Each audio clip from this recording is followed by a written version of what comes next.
official podcast here. Hello, and welcome to the 5th Destiny Community Podcast.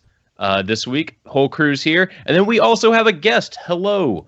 So you guys are probably wondering who this guest is. If you're watching the video version, he's remained silent for the audio. This is Rick. Rick, what do you do in the Destiny community? I make Destiny Item Manager. Yes! Yay! I literally can't play Destiny now without bringing that up. I swear, It has become a part of my ritual. So that's awesome. Yeah, it's also really weird when you don't have it up. Like you're on a character, like, oh yeah, I need to move that over, and you're like, oh my god, what's wrong? I don't have the app. Oh my god! You put the app without it. Drag and drop. It's amazing. There's definitely a checklist I go through when I'm going downstairs. Like, got my Surface Pro tablet. Yeah. Everything's good. Got my drink. All right, I'm ready to play. Yes. Yeah. Exactly. When the API is down and I can't use it, I'm basically just stuck. Yeah. You're just stuck with awful things. Let me tell you, when the API goes down, my phone is off. It's crazy. I'm great. I'm very thankful people let us know when it's not working. Most of the time, there's not a whole lot I could do, but I will take all of your Do you have any idea the usage numbers, like the number of people that use your app in a given? I mean.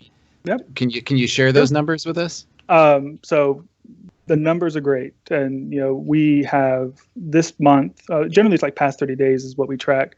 200,000 users for the past 30 days, but the number of installs of the app is around 300,000 currently. Wow. Nice. That's good. That's we good. Have 60,000 users a day. So that. That's amazing. The number of total users over the month grows, but yeah, it's a lot of people. It's fun watching that sine curve of as it goes. You can see when Europe is coming on. You can see when Xur shows up. Trials begins. That's a lot of data. That's actually a lot of fun to look at. Yeah, that's really cool. That's really cool. Yeah. When did you start developing it? You started playing Destiny, I would assume. At what point did you realize, oh, this needs to change? Okay, so there's DIM started probably, I want to say, back in April of 2015, and there was an update 1.1.1 that enabled the Bungie.net website to move gear in that UI that they had, and a developer named Kyle Utrall figured out how that was occurring and created the first version of DIM. And he released it, and then that day I was like, hey buddy, I need to help you out. I want to join I want to join you on this project and grow the app. And he was very welcoming. So because immediately I've been raiding and playing with friends in my clan for a long time, and inevitably I have a 9 o'clock PGL at pregame lobby, and when everyone shows up, we have to spend 15 minutes getting gear. Yeah, it was terrible.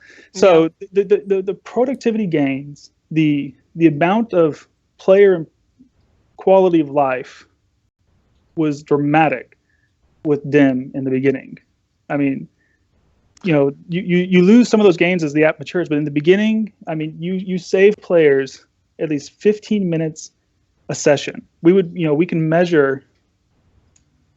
Every hour you play is probably 7 minutes of your game time we give back to you. Mm-hmm. So go look at how much time you've played Destiny, do the math, to figure out what DIM has done for you.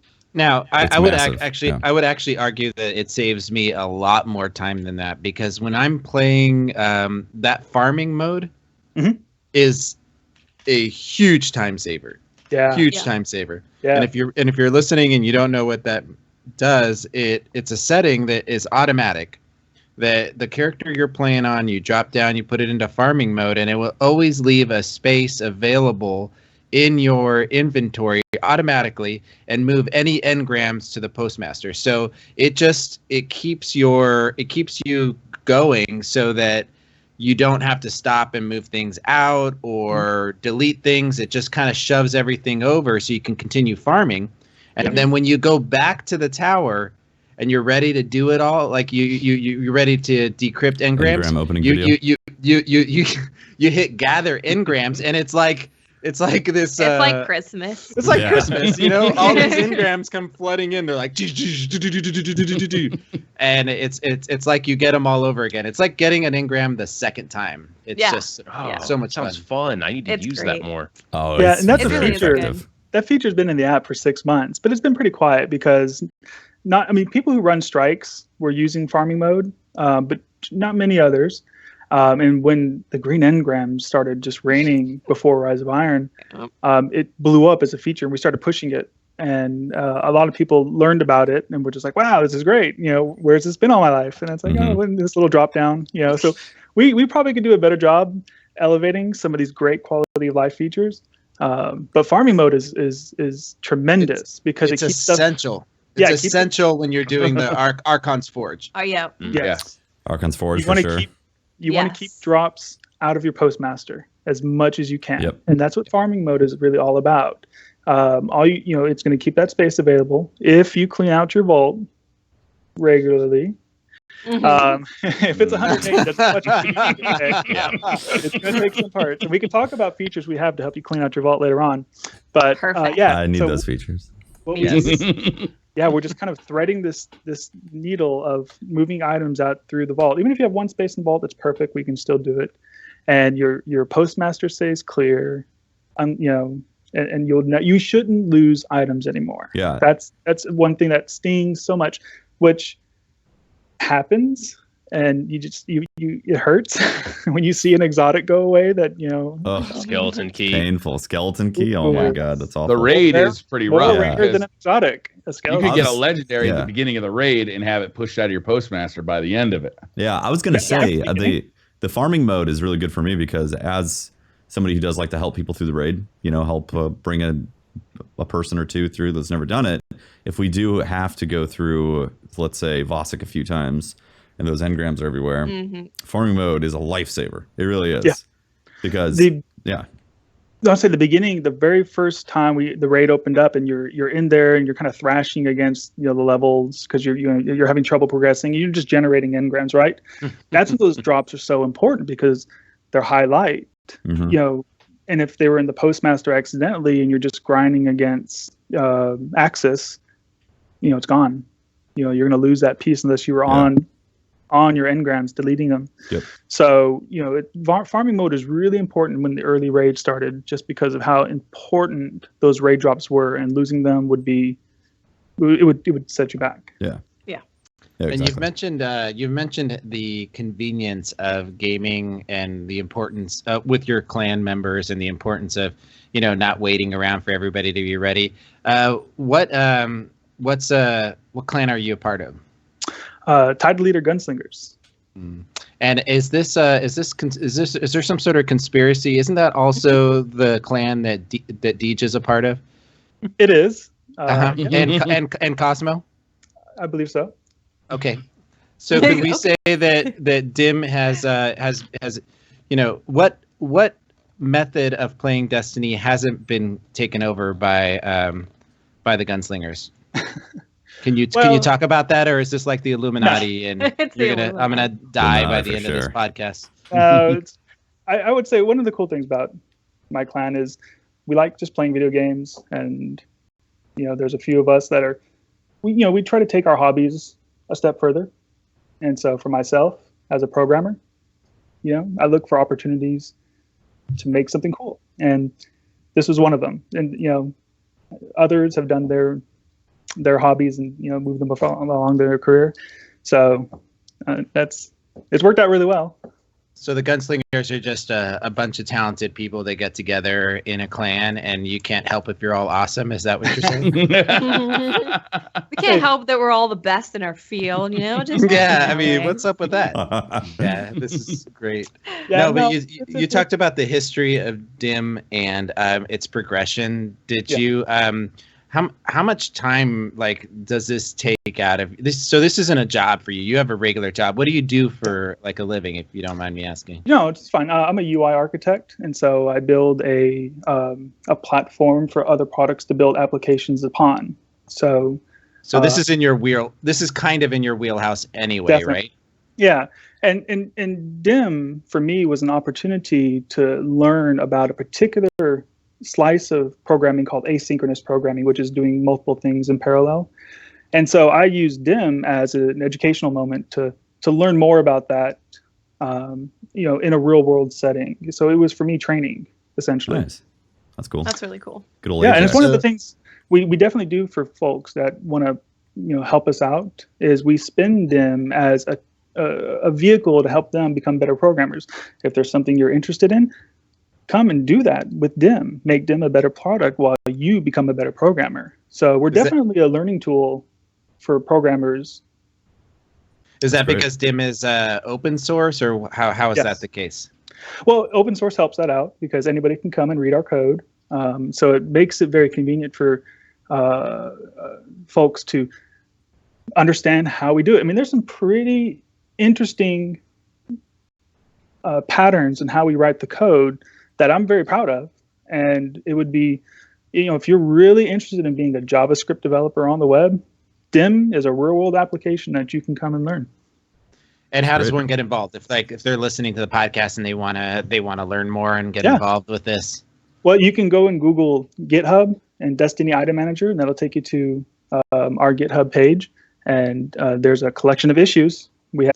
So that'd be a great place to get started. We also have a bunch of things that we would like to work on, and we can always use more hands. We have a Slack that we use to talk to people. So if you have an idea that you kind of want to develop before you write code, the Slack is a great place to talk to us as well as other developers. In our Slack, we have Destiny Trial Report, we have Ishtar Commander, Destiny Checklist, loadouts for Destiny. We have many products that help out. And so we're kind of working together whenever the API goes down or there's a new feature. We're sharing ideas amongst each other to make all of our apps better. It's awesome. So it's kind of it sounds that like other aspects of the Destiny community where we see content creators working together on projects to help the community. We don't hear a lot about the app developers like the ones that we use on a daily basis. So are you saying that the community spirit, the Destiny community spirit, is also like alive and well inside Very that much. community?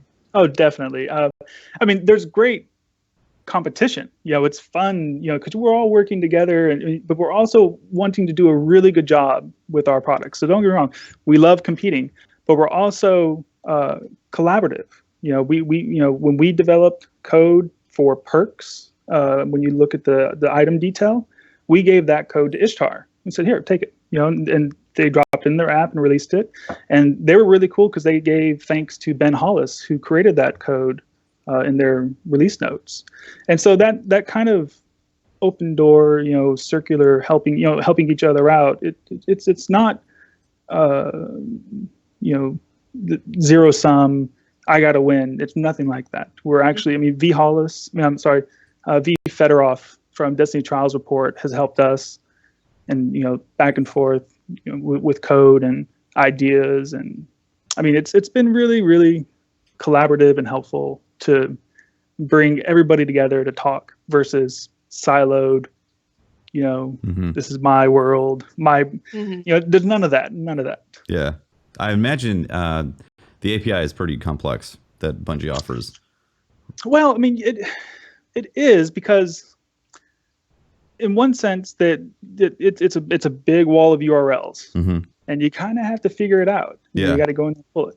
But people like Lowlines at BNet on their, he's just a user on their forum, has taken the time to document, and he wrote code that pushes an update to GitHub whenever the API changes. So he's automated some of the documentation and produced an app that lets you try out the API, without writing a program. Yeah. And so it gives us kind of like a little sandbox. Just another example of somebody else in the community that created something that all of us get to use. That's really awesome. awesome. So I like to thank Lowlines for his contribution. So Bungie's API doesn't come with any documentation to begin with. It's just it's a little light. Yeah. It's like, but the community did a great here's where job. URLs are. Yeah. Yeah, but we've made the documentation, and so That's awesome.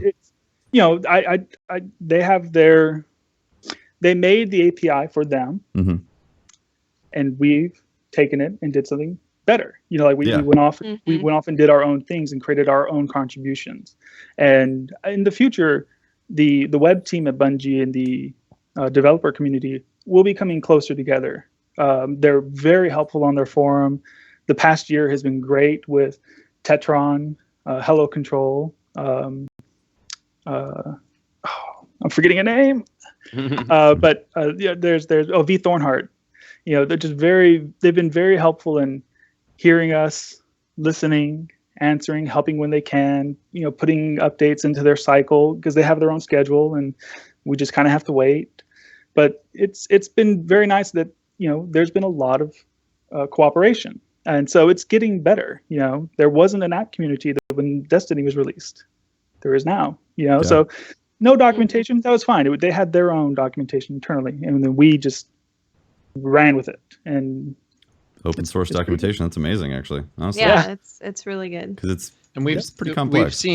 We've seen you guys do an immense amount of work as because I've been using DIM since very early on. I think you and I went to E3 together and hung out. And it was a couple years ago. Taken King. Okay, a year ago. And so I had already been using it then, and the changes that have happened since then. I mean, you don't do this as a job. Is this something like, do you guys do this purely as donations, or how does this work for you guys? Well, we do it for the pleasure of making, you know, players more productive in Destiny. I mean, that's the bottom line. I mean, we love this idea of, you know, you sit down to play the game and you push a button and your character is ready, and then you can go off and have fun with your friends. Can in you DIM, actually explain that real quick? What you just said right there? You push a button, because I don't think a lot of people know about that button that you can push. That's exactly. I would say briefly, you know, with DIM, if you click on the header, there's a link called Support DIM, and so in there's a couple of ways that you can help us. Give us your ideas. You know, I don't play the game. Well, I play a lot. Don't get me wrong. I think I'm getting close to 1,000 hours. You know, but it's, you know, there are people who are better at the game than we are, and there are people who have friction, who have pain points, where they think there's a software solution where we can help. So if they can give us feedback through Reddit, through Twitter, through GitHub, your ideas are worth so much to us. That make them, you know, they'll make them better, and they'll be making it better for 200,000 plus people. Absolutely, yeah. Telling your friends about DIM helps us, and it helps them, because word of mouth is how we spread knowledge about DIM. You know, tell your clanmates, tell your friends. You know, there's a Guardian out there that still goes to the tower every day. Okay, I mean, I've heard that so much. When I was at Destiny Community, so many people didn't really know about DIM, and so I was handing out business cards with our Twitter handle and the URL, just trying to spread the word. And these are people that are going to a convention about Destiny, and they didn't know about DIM. So yeah, I was really apprehensive about adopting it at the start too. I think basically everyone was like, "Wait, is this safe to use?" That's the biggest concern. Yeah. That's what, like, everyone's like, "Yeah, no, it's good, it's safe." It's like, I'm still not sure. And then finally, in like, you know, sometime midsummer, I'm finally like, okay, I'll download it. It's like, oh, this is amazing. Oh God, it's life changing when you play the game so much. Imagine it's March of 2015, and that API just came out, and then I had to move my Galahorn through the API for the first time. Okay, I took that jump across the Vault of Glass chasm for you first, and yeah, I remember being very apprehensive in the beginning about moving Galahorn, like some of those, you know, Vision of Confluence that was fully leveled. I was like, here we go, you know. And so over time, I became more comfortable. And I can imagine for users, it's the same way. And we do everything we can to kind of give them confidence, to let them know that, you know, when you start DIM, we ask for your permission to access your credentials to interact with your data. We don't ask for your username and password. You know, those are some of the things that were important to DIM that we will continue to do, is to kind of give you control over our access to your data. And then at any time you log out of Bungie.net, we're out of it. we can't access your data. So you have confidence to know that you control our capabilities. How does that work exactly? You have to be signed in on Bungie.net on the computer that you're running DIM on. Yeah, because we run as a Chrome extension. We live inside of Chrome. When you first install DIM, we ask for your permission to access your cookies on Bungie.net. So we're no different than Gear Manager in the sense of interacting with the data. We're sending a request with the cookies that you send when you interact with Gear Manager on Bungie.net. And so we don't have to ask for your username and password. We're just using that already established credential. So that's why you'll notice sometimes when you start DIM, you'll get a little Bungie.net window that pops up and says log in. And then, because that's our way of just telling you you're not logged in. Mm-hmm. So can we talk about a few of the features of this thing that blow my mind? Sure. All right. All right. So the drop-down menu here, the button that just simply put maximize light. Oh God, I love that one. That is my favorite one awesome. right now. Because if you're grinding, like I go in that order, I hit maximize light, then I hit gather engrams, and then I hit up the cryptarch. And it's so nice because then everything you're decrypting is at your max light level, and it just it does a lot of the work for you. And you don't make any mistakes either. You can't be like, oh, I forgot the artifact and I just decrypted 2 exotic engrams. No, you go maximize light, and it tells you also. It actually will calculate how much light your potential can be, so you can know also if you're at that maximum light. It's actually how I start my playtime. Mm-hmm. Yeah. Anytime I'm about to get loot, I might not necessarily be playing with my maximum light. Like I might be using a hand cannon that's 340 just because I want to play with it. Yeah. But when I know I'm about to get loot, I hit that maximize light button. You're just like, whoop, whoop, whoop. Exactly. All that stuff comes over. I know my loot is going to drop at max light. Yeah, exactly. It's how I start everything. Because say if I'm going into PvP and maybe I want to use something different, I'll still start with maximize light.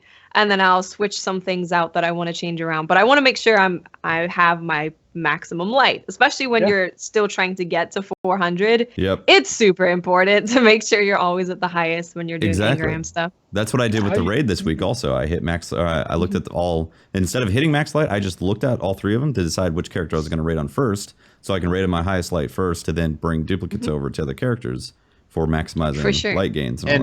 And for somebody who has very little space, and I'm kind of a hoarder and I need to go through stuff, like being able to, and looking at DIM, I've got a wall of stuff, right? Yeah.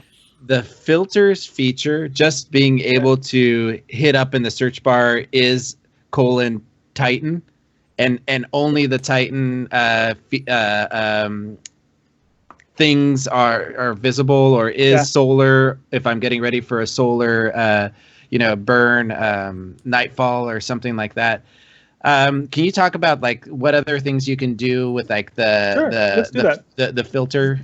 So in the top of DIM, we call them character cards. So for each of your characters, you'll have in the vault, there's a character card that has a drop down next to the light and your level. And that drop down is all your loadouts. Some of those loadouts you make, and then some of them we provide by default.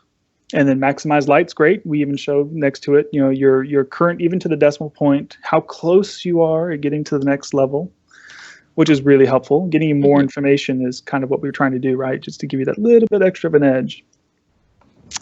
And I use max light as a soft loadout because there are times when I'm just going to start playing and I'm going to do the raid, for example. But I have some weapons I really like to use. So I'll use max light loadout to bring my infusion fuel essentially over to my current character, and then I'll take that auto rifle I got from Axis that I'm not going to use, and I'll crash it into a hung jury, and then I'll go play the game. So that's the way I like to use max light, is just to see, all right, I'm ready to play. I've played all week. I don't know really. I'm not for sure where the state of everything is. Give me the best. Do a quick infusion, and then I'm ready to play. Yeah. Searching, that's a great feature. So in the beginning we were thinking, we'll just put a bunch of buttons on the top where you can toggle all these features. And then we realized we're going to have way too many search options. we're going to put one button. So if you click on that filter icon next to the search bar, it's going to give you a pop-up that shows you all of the options that you can search within DIM. And generally they're prefixed with an is : and that gives us an attribute search. So you can search for is Titan or is Scout Rifle. And you can combine those, saying like search for is green, is weapon, and that'll get you all your green weapons that you've collected. And then you can actually click on that drop down in your character card, and there should be an item search loadout. And so you can create a filter and find a subset of your items, and then you can transfer those search results to a character using that loadout. And so that's a way that we, internally, that's how we move your engrams.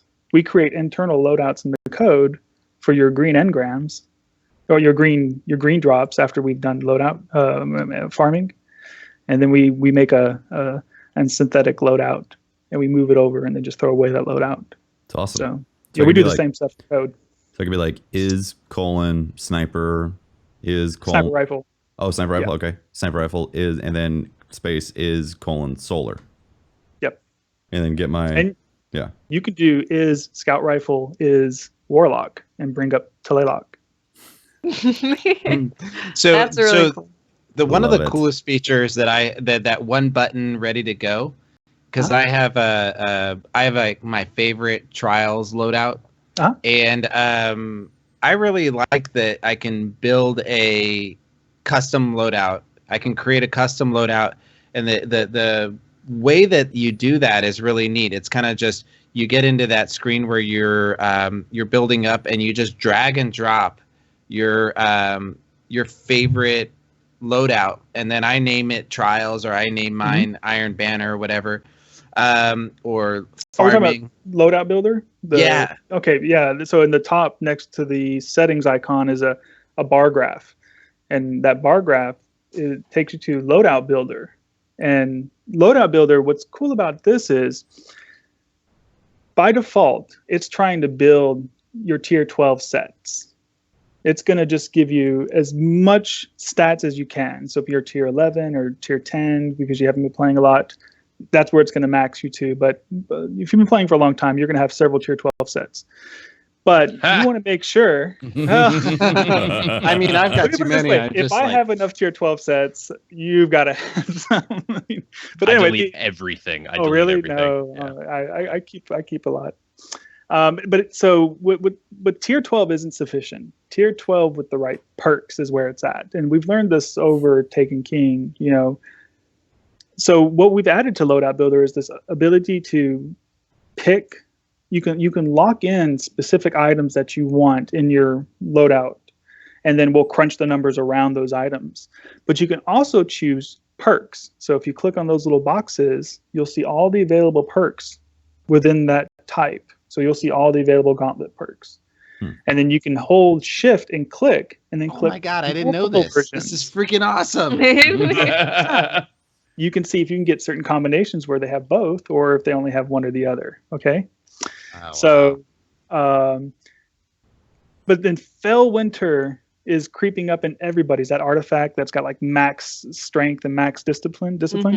So for that one, if you ever see something in your loadout that you don't want, shift click that item in the loadout, and it'll move it to an exclude box. And then you can exclude certain items. So what we're trying to do is to give you, and we're not done. I mean, we're constantly looking at this and trying to figure out how we can iterate and make this better. But for now, this is where it's at. We're trying to give you a UI where you inform DIM of the perks that you want to play with. What makes you a better player with the weapons that you like? We'll crunch the numbers and give you the best cooldown for your stats. I can't tell you anything about the aesthetics, right? You might look terrible, but Worthless then. Our goal is to try to make you the best player passively that we can. You still have to pull the trigger and jump in the right time, but passively we're trying to make you a better player. And one of the future features that we're working on right now within the community, we're asking some of the streamers, like Fallout, for example, what perks are important on weapons, because we want to introduce stat grading for weapons. And it's not necessarily stats, it's a perk grading system but it's not going to be like our armor where it's like a percentage. It's going to be more of like a tier system where if we see certain perks on a weapon that drops, I actually want to make an alert in DIM that says, whoa, something cool just dropped. God roll. It might be Hacksaw with counterbalance, like a 28 scope. We want to make sure you don't dismantle something cool. That'd be amazing. And as a community member that's plugged in, a lot of people, I mean, in the beginning, I didn't know what all the stats meant until I started watching streamers play and listening to y'all. And I got a better sense of what made a better drop. And I want to bring that into DIM so I can make the community better passively so that they're using better items. Mm-hmm. That's my goal. That's what I want to do. I want to make the 80% player play better. Yeah. That's awesome. That's really cool. So it may not be perfect. Like if I say really it's cool. tier 1 build, it may not be tier 1 for your gameplay, your style. But, because if you're a scout rifle person and it's a tier 1 auto rifle, that might not be your jam. But if I get an alert that a tier 12 armor piece just dropped, because I don't really know, like I got to go into the app to figure that out. And if I just got an alert, oh my God, that'd be great. Yeah. The big this was right after Rise of Iron dropped, and I was playing so much, opening so many packages. I actually had a perfectly rolled Hawksaw drop. I didn't know about it for a week until I started going back through my gear and cleaning it up. And like, whoa, I mean, I could have just dismantled this immediately for marks, but I'm glad I didn't. It's been really fun. So, are there actual like notifications that pop up, or is that something that can happen? Because it's in the future. Okay. This is us, considering features that we want. Yeah, because like I've been really doing cool. skeleton key farming and like trying to.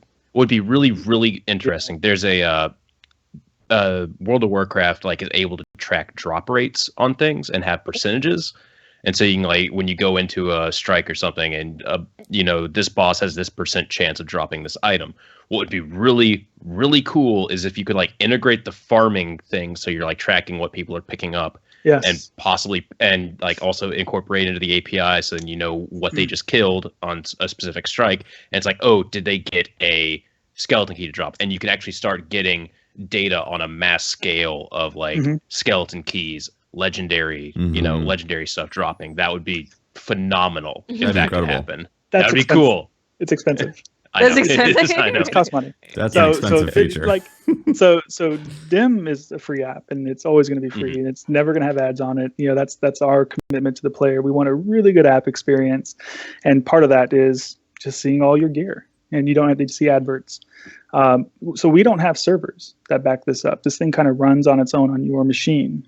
That kind of feature requires data aggregation to a server and storing that. And with as many users as we have, and this is not, that won't happen. That's an expensive monthly bill. Yeah, but it's if I remember right, happen. if I remember right, they the programs that do it for World of Warcraft were actually you were running it on your computer to track your drop rates as well. You can track yours. Yeah. And so there's actually there's a couple of cool Destiny apps I think that try to do something like this, and they're in our Slack, and we talked to them about it. Destiny Loot History is coming to mind. Okay. That sounds familiar. I'll have to look that one up. I think that's and I think they work. They do some pretty cool things, and it's actually some stuff that Kyle and I were talking about. This kind of active mode for DIM, where I've asked for a feature from Bungie to give me the state of your player, so that I know if you have a Vanguard buff or if you have 3 coins turned on. Because right now we don't get those flags. That'd be amazing. If they can give that to us, I want to notify you with this, assured that your 3 coins has expired and you need a new, so I want to be able to do that for you through the API. There's some ways you can kind of guess looking at your activity history, but you're just guessing, and I don't want to put false data into the app. How far out is this active mode of DIM, would you say? Is it pretty far out, or is it like... No, it's pretty far out. We're just talking about it now. The features that we're kind of generating from it, we're making requests to Bungie. Okay, gotcha. So, there, like I said, Destiny Loot History, I think, does some of this stuff. But we have some more ideas that revolve around farming mode and this player state.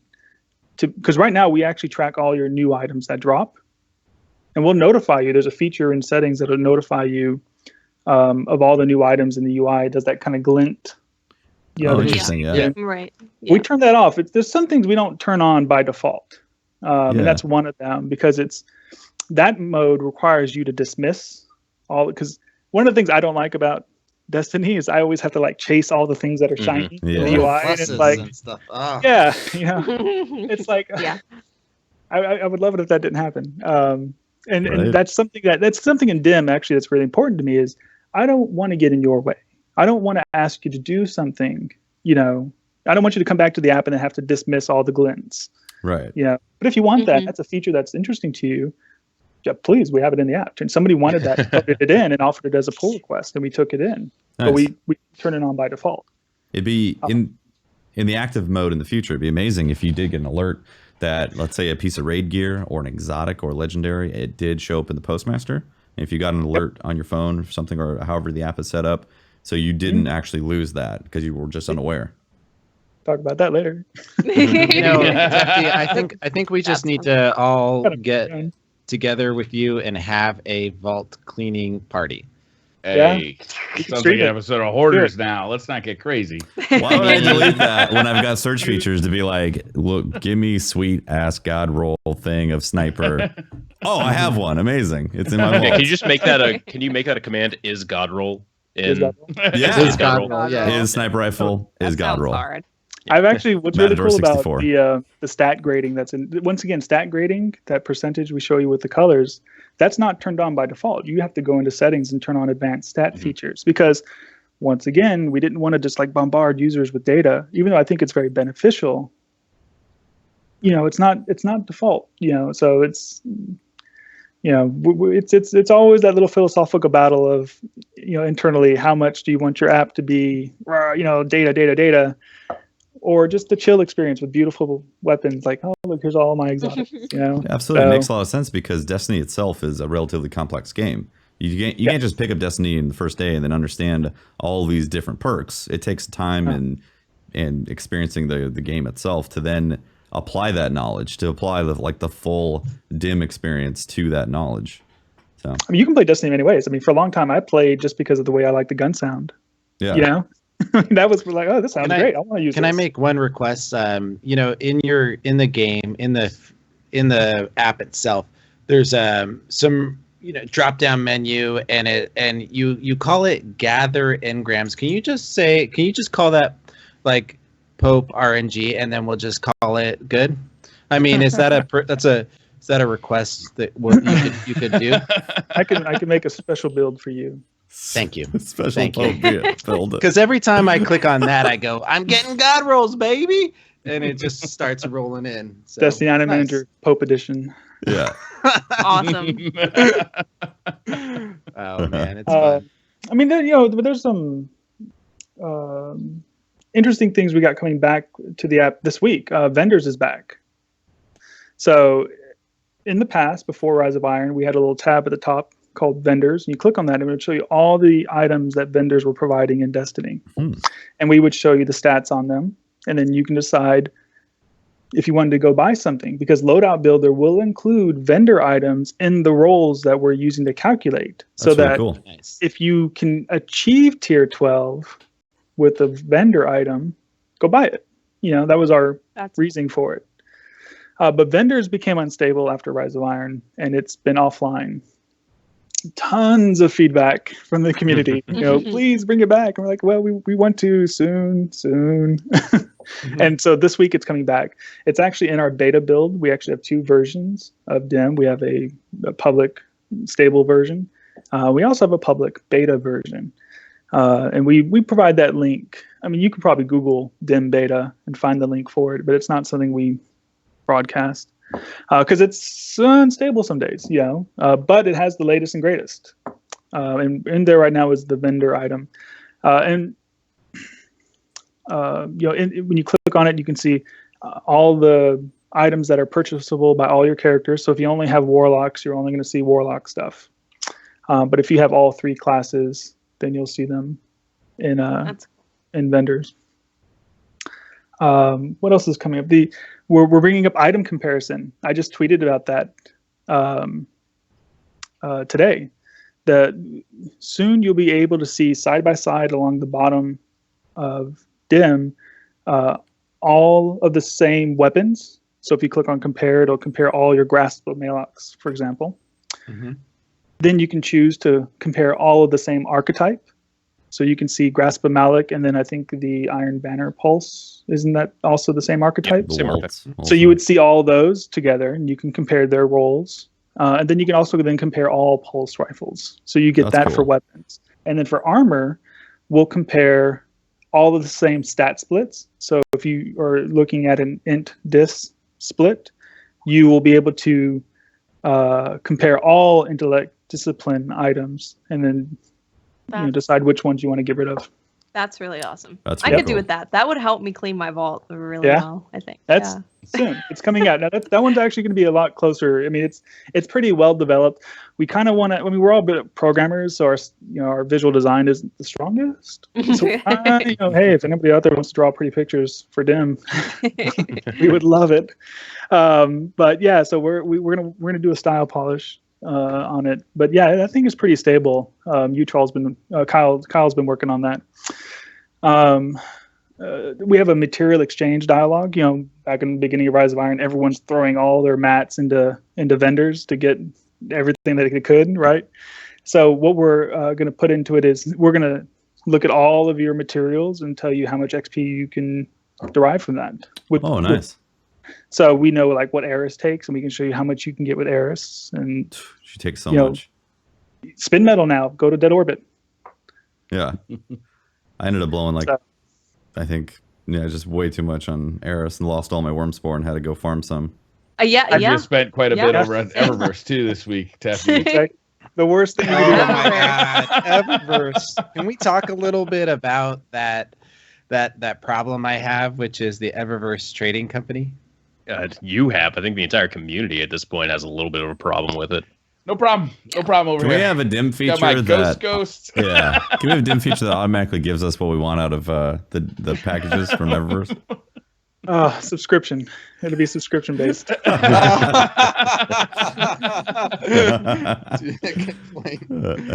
man. Oh my god.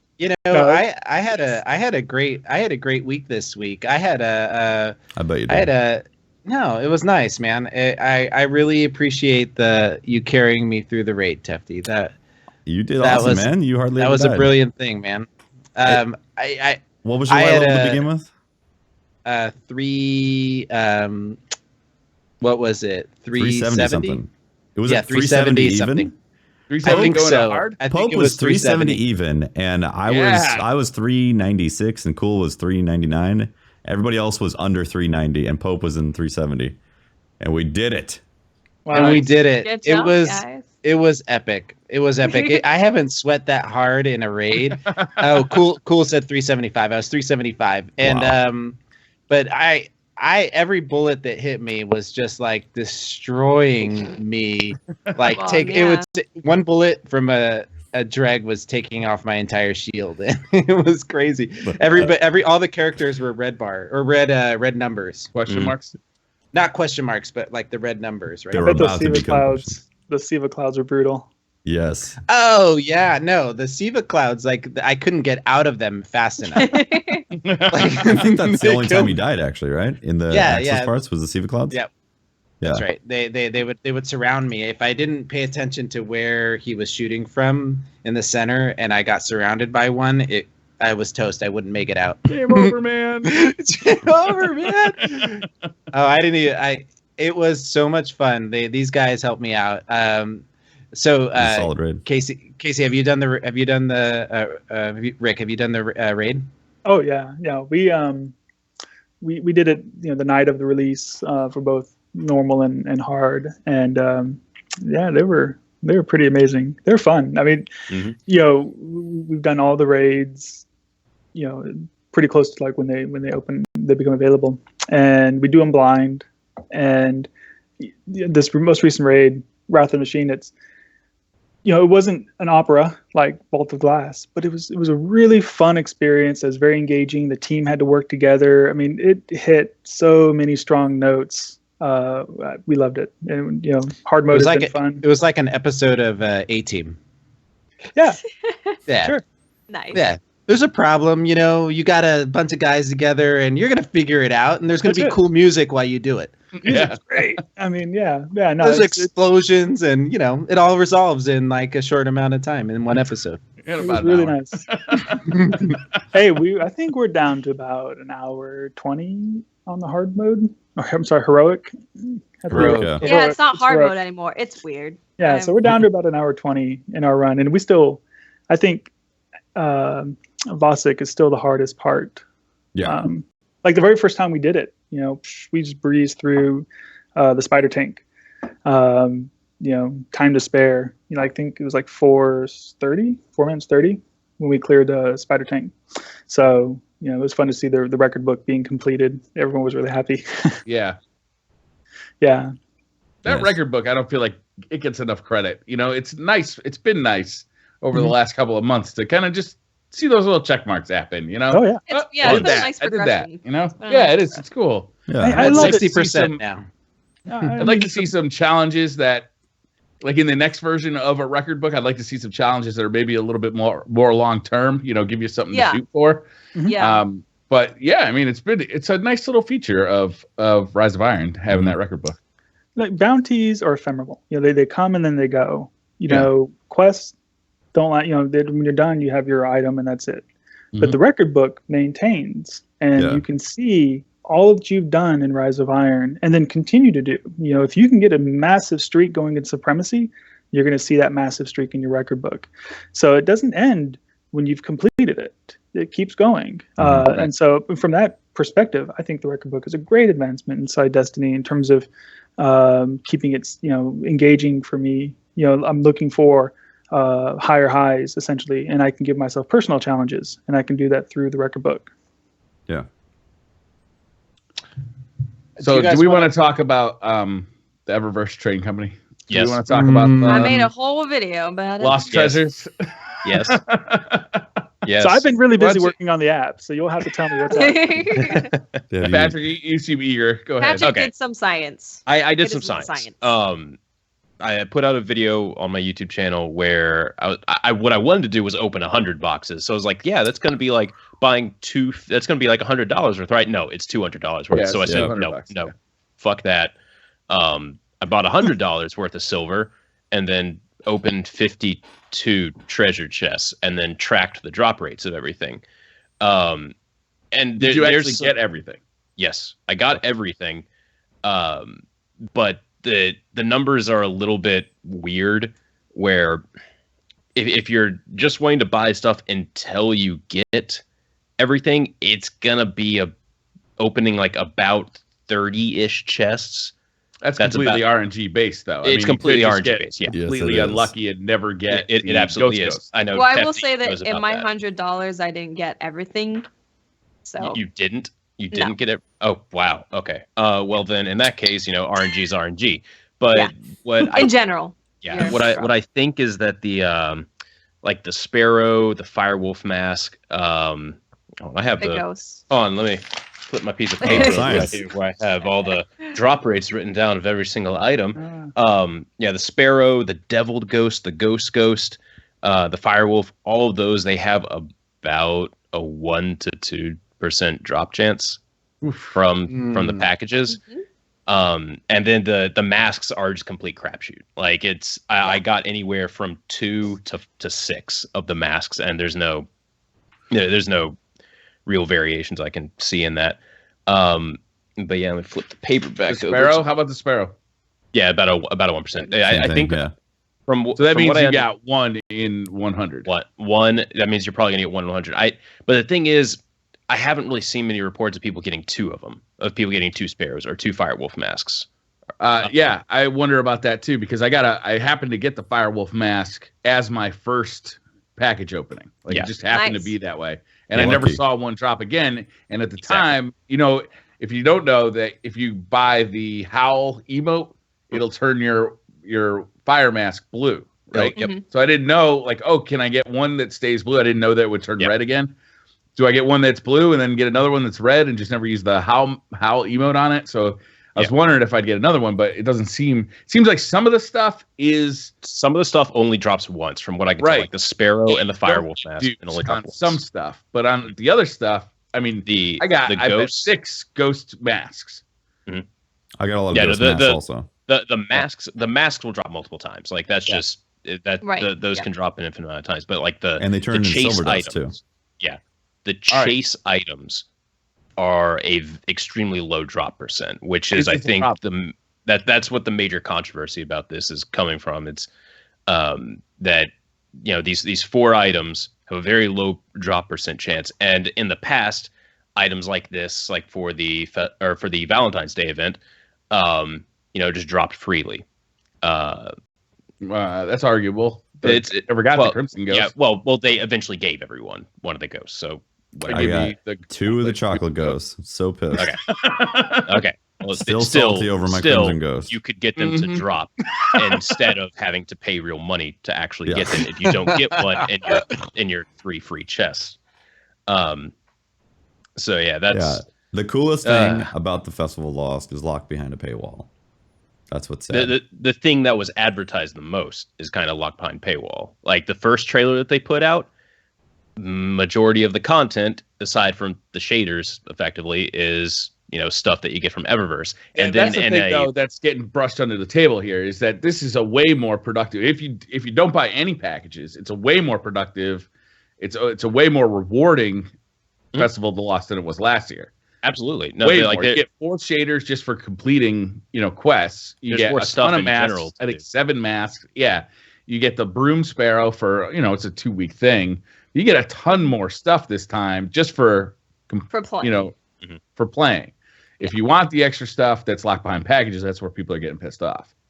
Yeah. And the other thing is that it's the RNG of having to spend money to possibly get something. What you want. Exactly. I spent $50 and I got 4 ornaments and I got the Devil Ghost. All I wanted was the Ghost, and then I was like, I'll take a Fiery Mask, and then if I get both of those, then I'll take a Sparrow.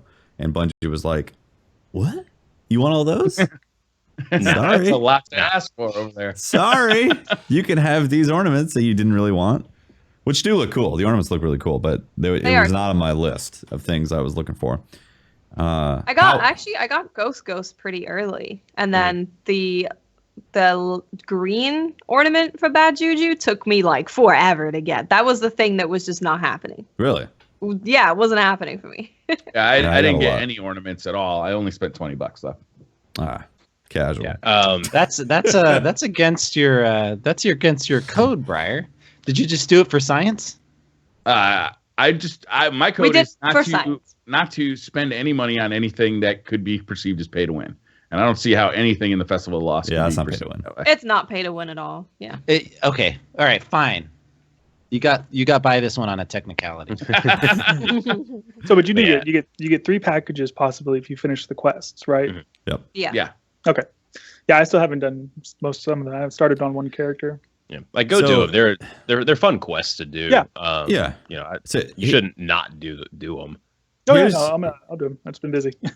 Here's the biggest issue. Last year, you could collect candy bags, and then those candy bags could turn into most of the drops that you can get from Festival of Lost. This year, you can't go and earn those bags. Like you only have 3 chances, and unless candy you delete character. Well, I'm sorry. Yeah, you can earn the candy bags, but you can't get the things that people want, the mystery bags. Yeah, right. Yeah, that's really what we're looking for. Yeah, the last year you could earn them. This year, you have to you can only get 3 free, and if you want to get more free, you have to literally delete a character and then re-level it. Keep in mind though, this year there are more legendary masks available in the pool, as in the quest itself will reward the legendary mask instead of you having to go complete the things to get the blue masks and then just to complete the quest. It wasn't RNG to be able to progress. It was just, here's the reward that you need, and then you can also buy the actual mask that you need for full candy bags. So doing the actual activities in Festival of the Lost is way better this year. but 2 steps forward in one area, 2 steps back in another. Yeah. Yeah. Well, this is what's been happening with Destiny, though, is that they've just introduced more and more of this RNG'd, microtransaction where, if you want like all of the coolest ornaments, if you want all of the coolest looking gear, a lot of it is locked behind these treasures of one sort or another. I'm sure it's going to continue in SRL. I just think they need to make them earnable, honestly. Like, you need to be able to grind for them. You need to be able to have some sort of avenue. Like I said in a video that there should be a festival playlist that you load up, and it would either be a strike playlist or like a mission playlist. And you remember the grunt explosion on Halo when it was like a grunt party? Wouldn't that be awesome if like grunt birthday party? Yeah, grunt birthday party. Wouldn't it be awesome if during a festival playlist, like it loaded up a random mission and it applied modifiers, like let's say some burns and all that, but also headshots become pumpkin confetti, and then you have a chance of getting those packages at the end of those missions.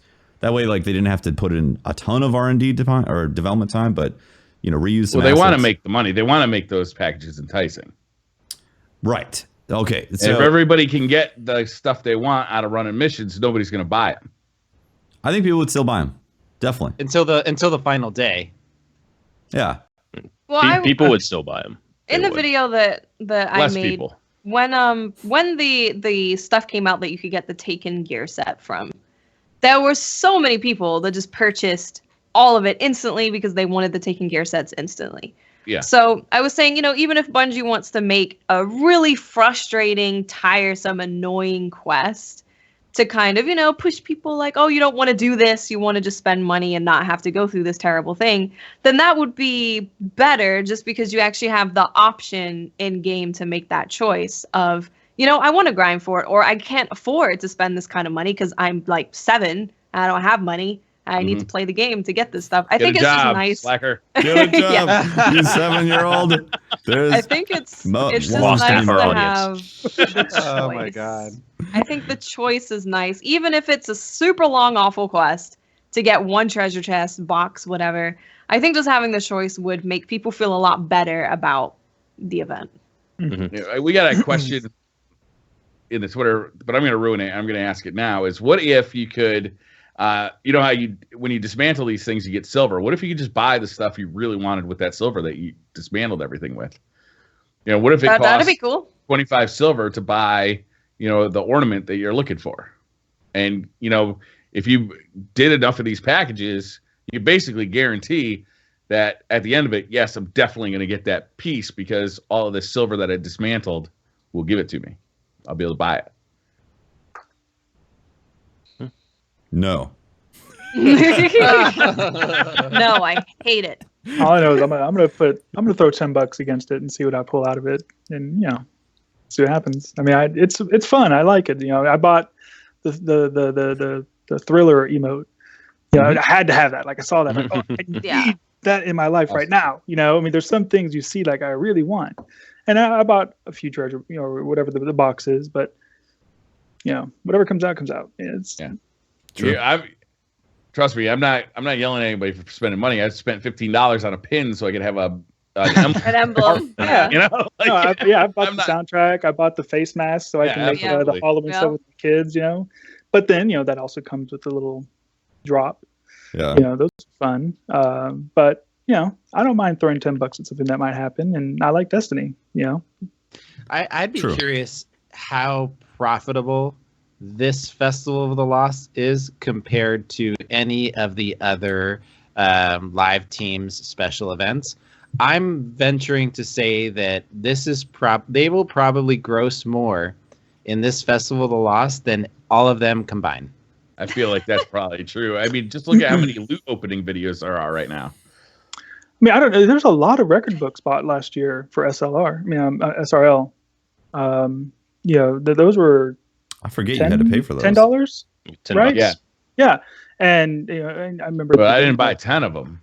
No. But I'm saying that a lot of people were asking me about those record books and getting them into DIM. I mean, anecdotally, but I mean, people bought those. I mean, we get a lot of requests for those. So, yeah, I mean, yeah. I think it's going to be very profitable for them. And but my only thing is like, if we don't make a rumble about it in the community now, then it's going to be a super ultra version down the road in Destiny 2. And I think let's allow people to earn some of this stuff, even like Watt said, if it's like a really frustrating quest, at least as a pathway to be able to get some of this stuff that is really cool. Otherwise, it is a little sad that the coolest things that come out of some of these things are behind a paywall, you know? Like, I don't want just 3 chances to get something that has a 1% drop chance. Otherwise, go spend $100 to guarantee it. Like, that's like, let me grind. The only thing is that's what Destiny players that's do. How you make the money is that you put it behind the paywall so that it's only a cosmetic item. If is it though? Like, I mean, I understand that they're probably going to make a crap ton of money, but how much player atrophy are they going to cause? Because they have to balance happiness with if you split the community so much between the people who have and the have-nots, then it creates more just angst. And like overall happiness in the community does add to more future for the game. That's true. But are we talking about the Reddit, 1% of Destiny player community? I mean, is that, I don't know how deep that goes. It's true. You know what I mean? Yeah. I think it's, I don't know. I mean, my opinion is a lot of us are just having a great time. We throw we get 3 things out of it, and if we get it, it's cool. If it doesn't, I can go buy a few more packages. Maybe I'll get it. Well, It's not super important. I really want the double ghost, like that'd be really cool if I can get one.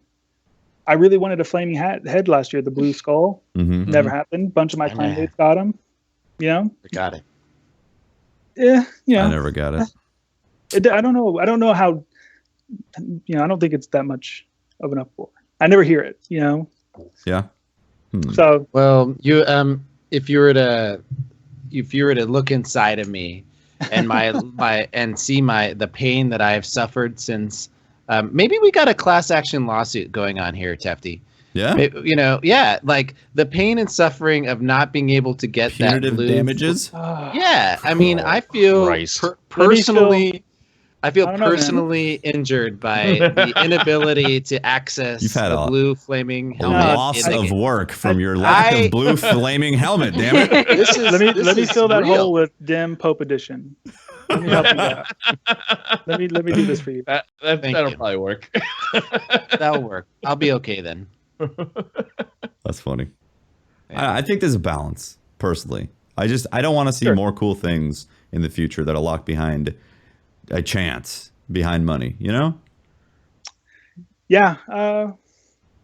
I think Wilson's question is the one that nailed it. It's like you have a way where if you have spent enough in the RNG, you have a method to purchase it. Right, with the silver. Yeah, like if you dismantle enough of those and they turn into silver dust, so then you can purchase the thing that you've been wanting. So if you earned enough tickets at the arcade, I really do think that nails it. I would like to see Bungie actually implement that idea. I think it's a really good idea. Yeah. And I have said before, like I don't have any problem with Bungie making a lot of money. I want to see them hiring, the best of the best developers. I want to see Lamborghinis parked in their parking lot so that every game developer knows that this is the best place to work and they can hire the best of the best, like that's great. I just don't want them making us feel bad, making the players feel bad, Yeah. Exactly. I don't know. When I got that ghost and the devil ghost, Pope. Okay, I won't say it. From your free packages. I won't say it. Let's just move on. Hey, I heard there was a weekly. There's nothing in it. Yeah, there was a weekly update. There's a weekly update. There's some really cool movie of the weeks. It was actually a super packed movie of the week, which I'm kind of think is unfortunate because there were a few that decided to win that should have won. Right. Any other week they would have won it. Any other week they would have won it by like 10 million miles. Timing is everything. Timing. Do the runners up get the same emblem as well? I don't know, actually. I don't think so. Do we know? I don't think they do. I think only the winner gets the emblem. Yeah. I thought it was so that's gotta hurt, man. Like yeah, you're runner up, but I almost Saw Something Weird on the Moon is one of my favorite videos of the year so far. It's amazing. It is so good. It is amazing. And like, But someone soloing also Axis is very impressive. Yeah, someone also managed to solo Axis in the same week. So it's. I would say now it's time for you to bring up the remix, and then that's how you get it back on. Yep. That's true. So here's something that's okay. So I saw the something happening on the moon video, and I was like, oh, this is amazing. Like this is what I love. I'd love to see the community produce is. Mm-hmm. These, now that we have this HUD-less display and there's a way of dropping your sword to kind of clear your screen, you can create some pretty interesting things. And this is not the first time that I think that this group has produced a video like this. I think they did one inside. Well. Yeah. So I actually love this content. And it reminded me of a product I want to make. And maybe if I can't ever get the time to do it, somebody else can. But to take DIM and then create a keyframed timeline where you can lay an MP3 and then drop, equip, and transfer events. And then press play. And then it'll equip emotes and transfer shaders and your masks. And then you can just press play and then you record as the app is moving and equipping stuff. And all you got to do is just push the button and do the camera work, not paying attention. That is then you can lay the track in Premiere and take the export from the console and then make this thing. And I always wanted to call it Destiny DJ. Destiny nice. So that's an app. It's always in the back of my head, and I haven't talked about it a whole lot, but now I'm going to announce it. So if someone wants to go and make that, I will help you, and I'll use DIM as the source to do all the transfers. But yeah, a keyframe with an MP3 track and equip and transfer markers. That's so imagine making machinima where you know what emotes you want to use, and instead of cutting it, you can do these complex scenes like that. That is so brilliant. Yep. That would be amazing. People that do this now do it manually. Like one finger equipping and the other one on the controller, trying to do all this work. I'd like to make that easier with an app like that, and hopefully foster more of this content from the community. I'd love to help enable some of that. Nice. That's really a great idea. That's a wonderful idea. I hope somebody hits you up to do that. That's gonna be that'd be a fun thing. Yeah. Yeah. So nothing else really in the weekly update. I see Cosmo wrote it.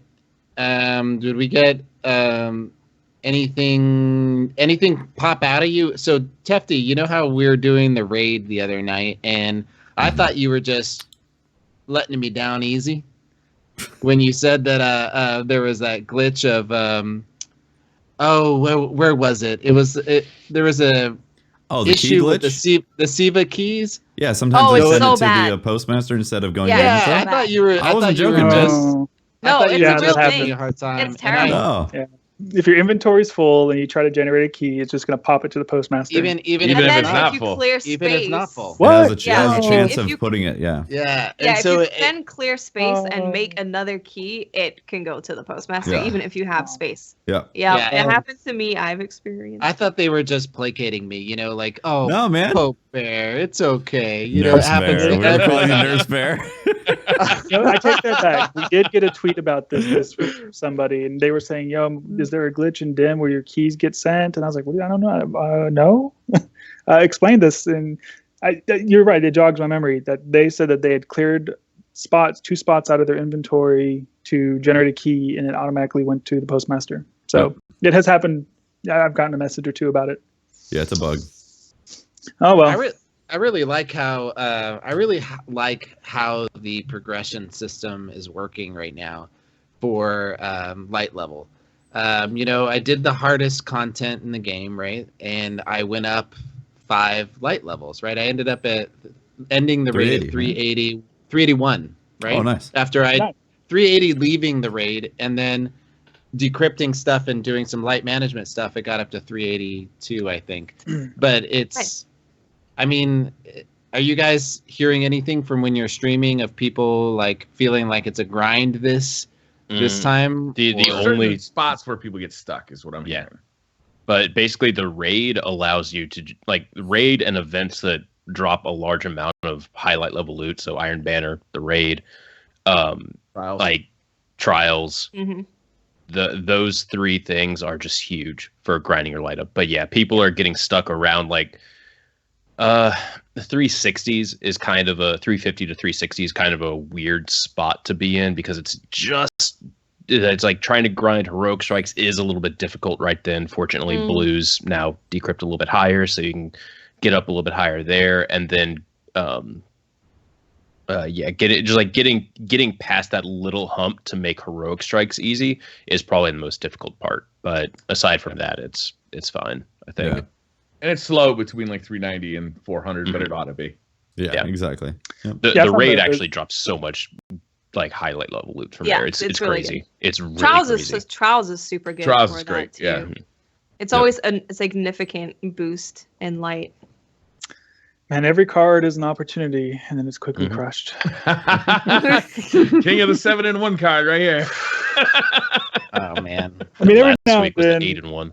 You know, I've been to Lighthouse probably 3 times, 4 times, and you know, usually someone in the community helps, so they're very helpful. You know, Yeah. But Last week was, if we could talk real quick about trials, like I don't know if you guys tried, but last week was really rough for trials. I don't know what the reason was. Like maybe just everyone was off playing Battlefield 1 or something, but Burning Shrine? Maybe. yeah, it was on Burning Shrine. It's like I'm usually really good on that map, but Friday through Saturday, like Watts, you and I, we struggled. I feel like we struggled way more than normally just to get to the lighthouse. We got there in all 3 characters, but yeah, like, we didn't play Friday. We played Saturday. You have to ask Trials Report and see if they can get you some statistics on that. And yeah, that'd be really cool because I'd love to know if like it was just there were less people playing, so like that means the more hardcore people were playing. If there were like less people that went to the lighthouse in total. That's some data that I would love to have because like my experience, I was excited for Burning Shrine and then I was like, oh God, this is hard. And normally I have a friend that I've been trying to get to the lighthouse and I finally got it this week. It's like, cool, man. Yeah, it's Burning Shrine. I'll get this other guy. We're really good. We'll get real TKO gaming in there. We'll get you to the lighthouse. No problem. No, we ran into just like the sweatiest of sweaty lobbies for every single game. Patrick, I ran into on the first game of a card. I ran into a guy who could not be killed. Like he was warping, teleporting around on a first card. That should not happen on a first win. Or like on the first. No, that should be strictly. I'm saying on the first game. That should be strictly connection based. We bumped into a group that they went to the lighthouse on our first game on a card. Oh, really? Yeah. So we went up against an 8-0 or whatever. That's ridiculous. Something's got to be done about the matchmaking. You mean the netcode? God damn it! There it is. I have something to say. Go ahead. I got DDoSed. Yeah. You got DDoS, did you? A legit DDoS. Actually, speaking of which, in the weekly update, they actually talked about DDoS. Did they talk about DDoSing? They did. Yeah. So clearly it's been an issue that I've seen a lot more people talking about it recently too. So it tells your experience. This was so blatant. Like, you're not even trying to hide the fact that you're possibly trying to DDoS and manipulate connections. The team that we went up against, I'm not going to say any names because last thing I'd ever want is a witch hunt. Like even though that's wrong to do and it's technically a federal law broken, I don't want a witch hunt. I don't want you guys to go and like send hate messages or something like that. That'd be awful. But aside from that point, if you did look at their history, they are on a continuous win streak of disconnects where all 3 people disconnected. And I got disconnected, my stream stopped, got thrown out of the party. Same thing with Annihilus. Her stream stopped, got thrown out of the party. And then Landy, also, his network connection in Australia died and then came back within, 10 seconds or whatever it is. It's like a mini DDoS. So there is absolutely no way, unless the Mercury aligned with the moon and Jupiter to send some sort of weird adjacent thing, that Landy's internet, Annihilus's, and mine all stopped at the same time for us to disconnect from that match. So it was a legit DDoS, and I was like, Well, they talk about it here. They say the ban hammer is being swung often. We take DDoS attacks very seriously. This is from the weekly update. We have automated systems in place to detect them and take action against offenders, up to and including permanent bans from Destiny. Some of the offenders reported this past weekend in trending threads fall in this category and have played their last trials card. Your reports help us to make sure these systems are catching everybody they should be, so please keep them coming. They say they have 2 guys at Bungie that's their job, is to follow up on these reports. So if you are maybe in other games where you felt like there's no way any of these reports are actually doing anything, in Destiny, it is important that you feed that data and hit the report feature for people that are the cheating. thing to note is, like, if you're getting DDoS, you're not going to be able to report them because you get everything's completely dead. You can't. That's true. You can't do anything. So they do have. If you go to the weekly update this week, they have a link, and it's like, this is the source that you need to use if you couldn't report them in game. Use this source, and you'll be. And if something's weird about it, report it through that source, and hopefully something can be done. But I do agree that DDoSing has been. It certainly seemed like it was heavier this weekend, at least judging by the reports of what I'm seeing. Yeah. And just looking at my Great. Twitter, I just reported Patrick. This is great. Yeah, this is super easy. And as a matter of fact, he's just on the top of the drop-down arrow of most recent offenders. Guys, right there. I also want to point out for a lot of people, because there's some people who don't know, they might just say, "Oh, I got DDoSed because I got disconnected from the game." That's not necessarily the case. DDoSing is when your entire network at your home, your router gets essentially flooded with data and turns off. So if you're still in a party talking with your buddies and you're saying you're getting DDoSed, you didn't get DDoSed. Not getting DDoSed. That's not possible. Yeah. That's not no. Exactly. If you got kicked out of the game, you got kicked out of the game, but you didn't get DDoSed. If everything shuts off, you get weaseled, PlayStation Network can't be connected to, and you get kicked out of the party and all that, then there's a chance it's a DDoS. Yeah. Nothing connected to your router. There's no data coming into your network, so you'll never hear anybody. Exactly. It's basically the equivalent of, instead of you getting the normal amount of mail that you get in your mailbox, all of a sudden every single day you're getting about 10,000 little notes in the mail. You can't tell what the actual thing is, so the whole thing just shuts down. That's the layman's terms for DDoS. It's not hacking or anything like that, or it's not there's no sophistication. They just know your IP and they flood it with data. Also, if you've had a red bar all day, most likely you didn't get DDoS. Do you know any? Exactly. Do you guys know any way that if you love trials or somebody's maybe targeting you? Is there? Do we know ways of the community protecting themselves? You can't protect against the DDoS. You can't protect against it. Yeah. It's going to come in. It's coming into your doorstep. So I mean, it's not much you can do. You don't. So there's no way of hiding your IP address. Well, you can hide the IP. I mean, that's the thing. But once you connect, I believe that they see your connection. You know what I mean? Once through you start VPNs and stuff to try to limit it. They can flood your VPN though. Then you have to disconnect the VPN and reconnect to a different bigger job than just flooding your home router. Yeah, but once the game starts, I believe you're sharing IP addresses at that point, and then you can pick up on that, and then okay. Because it's peer-to-peer connection, right? So I'm sure there's some kind of It's the best format in 2016 to have a multiplayer game. I mean, if it was server oriented, that would mitigate it. But then there's this big server that one company, there's one big target versus all these little targets. Yeah. Then they take down all the servers and would be super screwed. So it's there's not much you can do. You're gonna get screwed. It's a very specific problem for Trials of Osiris too, because it is a performance-based thing. It is a loot. There is limited loot time at the end too.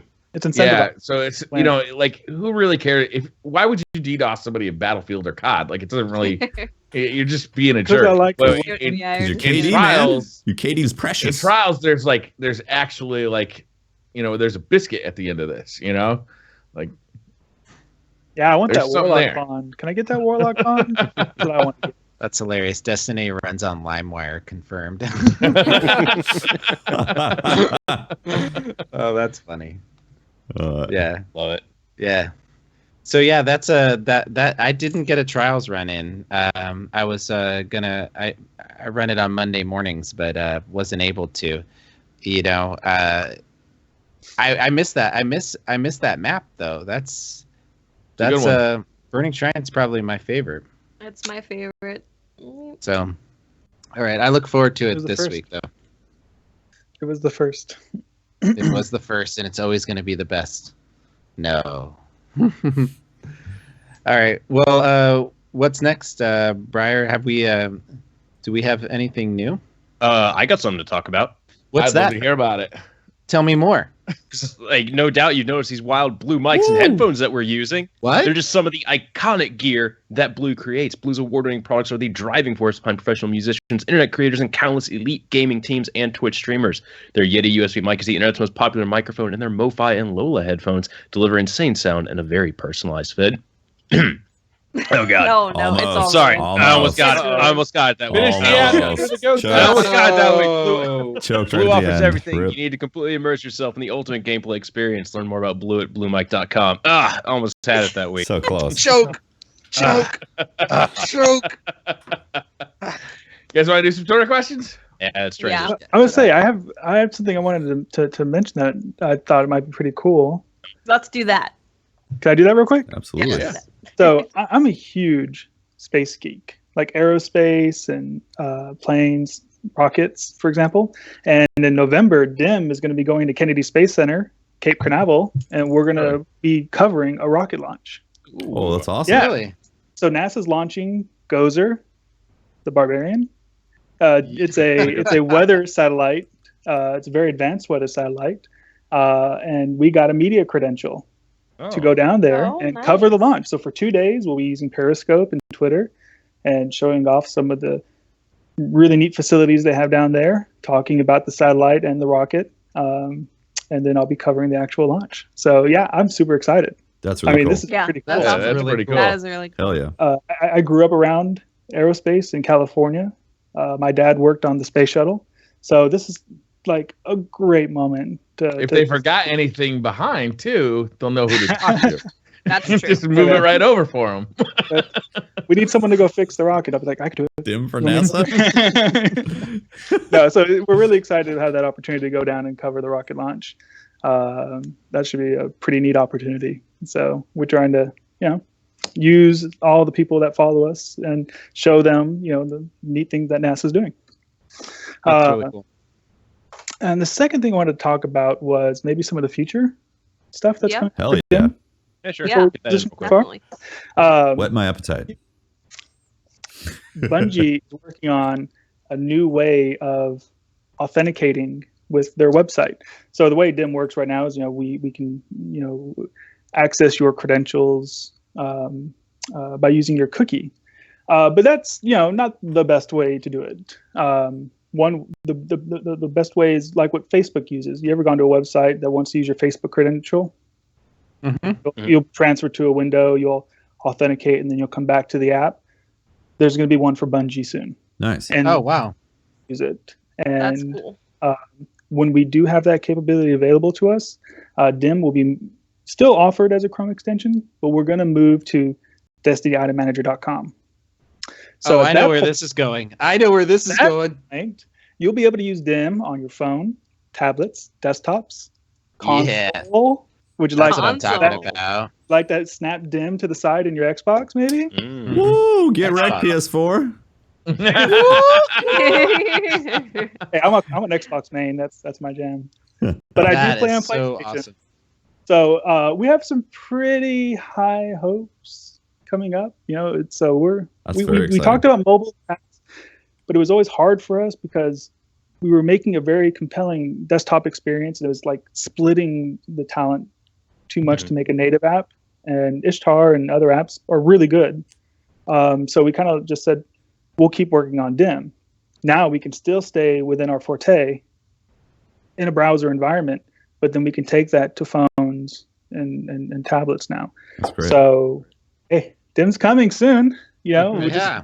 just some cool features. The future is not dim. No, it's future. The future is not. The future is. Okay, I have to say Right. probably I know not- where you're going Yeah, with yeah, that. I'm It was sorry. good. It was good. It was a- It was good. well, yeah, it was a- fine. It was. It was a pun that just didn't work. to Kyle Shea and Ben Hollis, the other two maintainers of DIM. The three of us together, curate what goes through it, and now we release it. But then also contributors like Delphi Actual, Eric Nelson, the Handsome Coder, and Yannick Guillemont. All of these folks produce content. They work hard on their spare time to make something really cool. They own particular features of the app, and I just wanted to give everybody a shout out for their work with them, and let the community give them a high five. Nice. Thank you. Hell yeah. That's awesome. Awesome. So sorry, Alright. I interrupted. No problem. No, that's No. great. I can't wait for those No, new it's good. features. Yeah, Seriously. Yeah, me the too. features It's are exciting. really Fun. awesome. Yeah. Because as much let's as I have like Twitter Chrome, questions here. as much as I like Chrome, like you said, Chrome is a I don't like 15-year-old Chrome. app. Yeah. Well, I I like have a 5-year-old Surface Pro that it needs to go, but I have a very new iPad, so I would like to swap those platforms. That'd be I just great. get a new Surface Pro. The new ones are phenomenal. I know, but Did you see the new apps, the new Apple laptops that they released today? I No. watch that. I'll Oh, watch the those- I haven't Surface. looked. The Surface stuff. Surface Today. Pro. Pretty. Surface Those are Pro. pretty. Purdy. Yeah, All right. I'll have to put it on my wish list. Maybe my All right, let's get to these Twitter questions. We're going to run out of time here. Wilson309, we already talked about this. How would you feel about using silver dust from duplicate masks to purchase masks you don't have? P.S. Yes. You're all beautiful. Yeah, I'm with it, Wilson. It's like the best Using idea I've heard all week. I'd even extend that and purchase the damn ghosts. Yeah, the There you go. ghost, the sparrow. Yeah, Yeah. Just have it for sale. yeah. Yeah, Silver Dust. We're already using that as an economy with Xur. Let's do it. Yeah. Don't put lipstick on that pig. Just, make us bacon. Baking it up. Sorry, Rex- I'm working on it. Rex760, why all the warlock hate? Are you classist? As a warlock main, I find your comments very hurtful. Boo-hoo, Confirmed. go cry yourself in your library. Confirmed. Hey, I'm a Warlocks are warlock. sensitive. Warlocks are I sensitive. don't even know where this has come from. I've been playing a warlock all week with the Ophidian aspects, and I gotta say, that shit is pretty fun. Oh, it is, Look. isn't it? transfer just- steps in the raid. Come on, you want me carrying that engine block? Right. Hell yeah. It's just like putting the game on easy mode. There's nothing wrong with that. It's just, Whenever I'm looking Just for a like casual change it to slayer, difficulty. whenever I'm looking for a casual slayer in the Crucible, I hop on my Stormcaller and boom. When I'm being lazy and don't want to aim or try, Whoa. put on my warlock. Get the Telelock. Wow. Wow. There was a line. And I crossed it. I'm sorry. As soon as those hunters put up the Wombo combo, then we can talk. oh my god. They already nerfed the crap out of their shade step. What else do you want to take from All them? right. Well, All of it. like, look, we joke around on the podcast a lot Yeah. about Yes. warlocks, but it's a running joke. Keyword there is joke. Not me. Let's Please. just brother. Oh, warlocks are used to it. It's okay. I don't know what all these people are yelling about. I got a lot of love for my warlock. If I could get my warlock to jump like my titan, it would be my favorite class in the game. Then Or you'd be a anything Titan. besides That'd the be warlock. gross. Princess Floaty McFloaterson doesn't do it for me. I just You mean Princess Peach? Princess Peach and my Princess warlock, yes. Peach. Jonathan Garkin says, "Can any of you guys play Destiny without using DIM?" I can't. I love the No. features Steam continues to improve on. It's extraordinarily painful. In fact, every now and then something happens. Like, in fact, one time when I was streaming, Chrome decided to straight up die to the point where it required a cold boot, and I couldn't use DIM. I was like, I have to go to the vault. This is awkward. When was the last time I went to the vault multiple times to transfer things? Oh man. Like, I don't even know Chrome- where this stuff is. Like, I might have to go through all the characters. Yeah, Like, load that's up the each problem. character to try and figure this stuff out. Exactly. Yeah. Terrible. Then that's when you get good on alternate weapons. When it's like, oh, you know what? I'm not changing characters. I'm we're not just doing going to use this hand cannon. Yep. Oh man, remember when there was only 25 spots in the vault? Those good old days. Oh my god. Oh my God, vault space needs to be improved now. We need Oh more. come on, vault it's so space. there's enough. Well, There is not There's enough. not enough. Definitely You not know enough. what? Use Definitely them, not enough. clean that There stuff is out. not enough. No. Make the hard So, choices. They What just they keep did- adding more awesome gear, and it's like I don't want to get rid of my Vault of Glass armor. I don't want to That's get rid of my Vault of Glass weapons. Same I mean- goes with the Crota stuff. Same goes with the Yeah. each successive thing. And now it's like the amount of armor sets that are amazing in Rise of Iron. I just don't have room for them. It's crazy. we didn't talk about it. We didn't talk about it as a by point, but the kiosk effectively is an acknowledgement that we needed some more vault space. The mass True. kiosk. The mass Yeah. kiosks. So I applaud them for doing that, but that's right now that's just I don't know. It'd be nice to see a kiosk, right there in front of the door, the vault of glass. There's all your stuff. That'd be cool. Oh, that'd That- be cool. It'd be great for them to I mean- just make it available that you could have all your a lot of room. Like I mean, I'm not telling them how to make their game, but if there was a record book I for the am. Vault of More Glass, vault space. We No, need more that'd be vault cool. space. if there was a record book for the Vault of Glass, like there is for Rise of Iron, where you earn the gear and then you can, keep punching it out, and That's and- true. and infuse it and try to get a roll, and you can. That's like a great way of. I but say I we can't start a I That'd be spend petition. $1. I'm putting an ornament on it. Well, No, but give me that. That would be a way of doing it. I want to start a petition, Rick for employee of the month at Bungie. Let's go. Doesn't work at Bungie. I know. don't care. I'm not down with I don't care. more vault space stance right now. Oh, that's true. Never mind. You're done. Sorry. Rick, Sorry. I have one more question. Sorry. Do you like Titans? They make great friends. Uh-huh.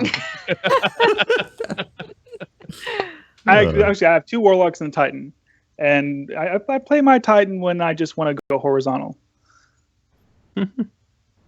Scoot.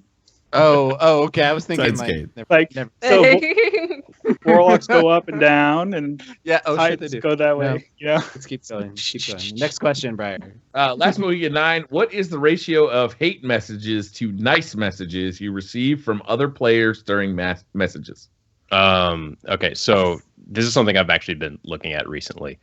I get maybe one rage message or just hate message for every 200 nice messages. Yeah, In terms of on I know. PlayStation. Mhm. On PlayStation, but on YouTube comments, it's a crap. Oh, fuck. Yeah, that's YouTube comments are YouTube land awful. over there. Yeah. It's turning into the Bungie forum. I'm starting not to even look at them. Yeah. I would say from our perspective, we actually get very few, if any, negative messages. I mean, it almost never happens for us. We actually get, I think, we get, Twitter, 140 character stuff, but even our reviews on the Chrome store, I mean, it's 4s and 5s forever. I mean, I don't think there's, any real low ones. Now, this is not an invitation for everyone to run out and do that, please. But I'm saying, it's the community is pretty positive from our perspective. And we handle something that's actually very important to them, which is all the time they put into the game to produce these items. We carry these things for them. Trials of Osiris, I'm more likely to see some hate, right? Yep. It's like if you yeah. knock somebody out of Trials of Osiris, Yeah. every once in a while you'll get a message where, oh, you're a sweaty tryhard, no lifer, that kind of stuff. But most of the time, if people recognize you, they send you a nice message like, hey, man, it's a pleasure to play. I think the time I played Trials with Pope, we bumped into Crafty. And Well, that's When right. we- I remember that. when we beat him, we had to send him a GG just to say it was fun, man. We had a good time. It was nice to meet you. Yeah, he was doing a double carry though. No, he was doing it over there, but it was fun because I was like, this is the first time I met someone on the internet, from the community, and it was fun. It was a fun moment. That's usually where the Twitch chat yells at you for not letting them win. Yeah, I Xbox main, so when I got to play on PlayStation with Pope, I was meeting more and more people that these things, and so being in that other side of the community, it's fun to moonlight on PlayStation and hang out and say hi. Absolutely. There is one other thing that I've been seeing a lot more of recently, and it only happens during trials. It's the message spam There's apparently like Oh. websites that allow you to spam messages to people on PlayStation, and it just uses hacked fake or just like hacked accounts to spam messages from multiple different senders. And it covers your radar. And it's supposed to cover your radar, and it, from what I understand, it costs money to use said service. Most people have notifications turned off for that because especially Twitch streamers or YouTubers. So it's like people will, I don't has no notifications. I can't remember who I was running with. I think it was with True Vanguard. We were doing a charity stream on Monday, and like all of a sudden I was like, I wonder. I just went to the messages and it was at like 66 plus. I was like, oh, okay, so this should be interesting. And then go in, win the match, and it's at like 99 plus, and it takes me a solid 2 minutes to scroll down the message list. You know what I find the worst about that is they're usually mean messages, and I don't appreciate it. PlayStation app for your phone is really helpful with those because it's much easier to delete them from there than it is in the PlayStation's UI. Oh, nice. Yeah, we use a smart glass, and I use the PlayStation app too. And those, I like talking to people through those much more than the UI. Yeah. Has anybody tried out one of those chat pads for the PlayStation controller? No. I use one for the Xbox. So easy to just like whip out a. You use one for the Xbox. I feel like it'd be so easy to just whip out a quick reply. They were. I'm with you, Patrick. The majority of comments I get are all positive. Every once in a while, the negative ones seem to be revolving around that I'm in Resolute, and that involves Hovey and True Vanguard and MTash and these great like PvP players. And they, I'm a filthy casual, man. I'm not top tier. So when somebody beats me and they're pretty salty about it or whatever, I don't put up a good fight. They message me and they say, how did you get into Resolute? You suck and all this other stuff. People do seem to think that Rezo is like a super sweaty clan. Yeah, and that's funny because like the clan is mainly a bunch of just friends that are they're just like any other clan, and we just have some exceptional players in it. Trials does bring out, I guess more of those messages than anything. I've gotten the gloat, message about going to the lighthouse. But, it's like, all right, good for you. Yeah. That's when I notice that pretty much whenever I'm doing regular PvP, it's 99% of the time it's GG's, like awesome playing against you. When it's trials, there's like a 10% in there where it's like either they're salty because they beat won. You. Yeah. They're salty because they won or salty because they lost. I'm just like, like, I don't think it really matters. That message was coming either way. I'm like, bud, I'm not even gonna look at this like till 2 or 3 days later. I'm not gonna see it until a year later. Yeah, that's the best when you ignore them and then they start replying about you. Are you to Hollywood to talk to me or something like that? And like, check out the Briar Rabbit channel for more gameplay tips and tricks. Cole Johnson asks, what do you think about exotic weapon emotes? Get enough kills with a gun and get an emote that incorporates the gun. Flip Thorn up and blow green smoke out of the barrel, or spin the last word around on your finger and holster it. Wait, you already do that. I would love stuff like that. The more stuff that they incorporate into this game that's like getting a certain amount of kills with a certain gun, or going to the lighthouse a certain amount of times, going, doing hard mode a certain amount of times. All of that stuff, the more they add, the better. Yeah. Because it gives you something to keep playing for. And it's weapons that have blades sticking out the front should have their own melee attack. Yes. I would use Monte Carlo just to see somebody hoist it up on my petard. Just Also, I don't get to say hoist it up on my petard nearly enough. And I know. Give me that opportunity. Thank you, Brian. I think that I like the idea of reward for being dedicated to a weapon long enough, that it unlocks those kind of cool things. That's kind of that's some of the stuff I enjoyed from the Call of Duty franchise. Yeah, Call of Duty did that very well. But hopefully it doesn't go too far. Right. I do like some of those things. The rewarding my time spent in the game is nice. I appreciate those things. Yep.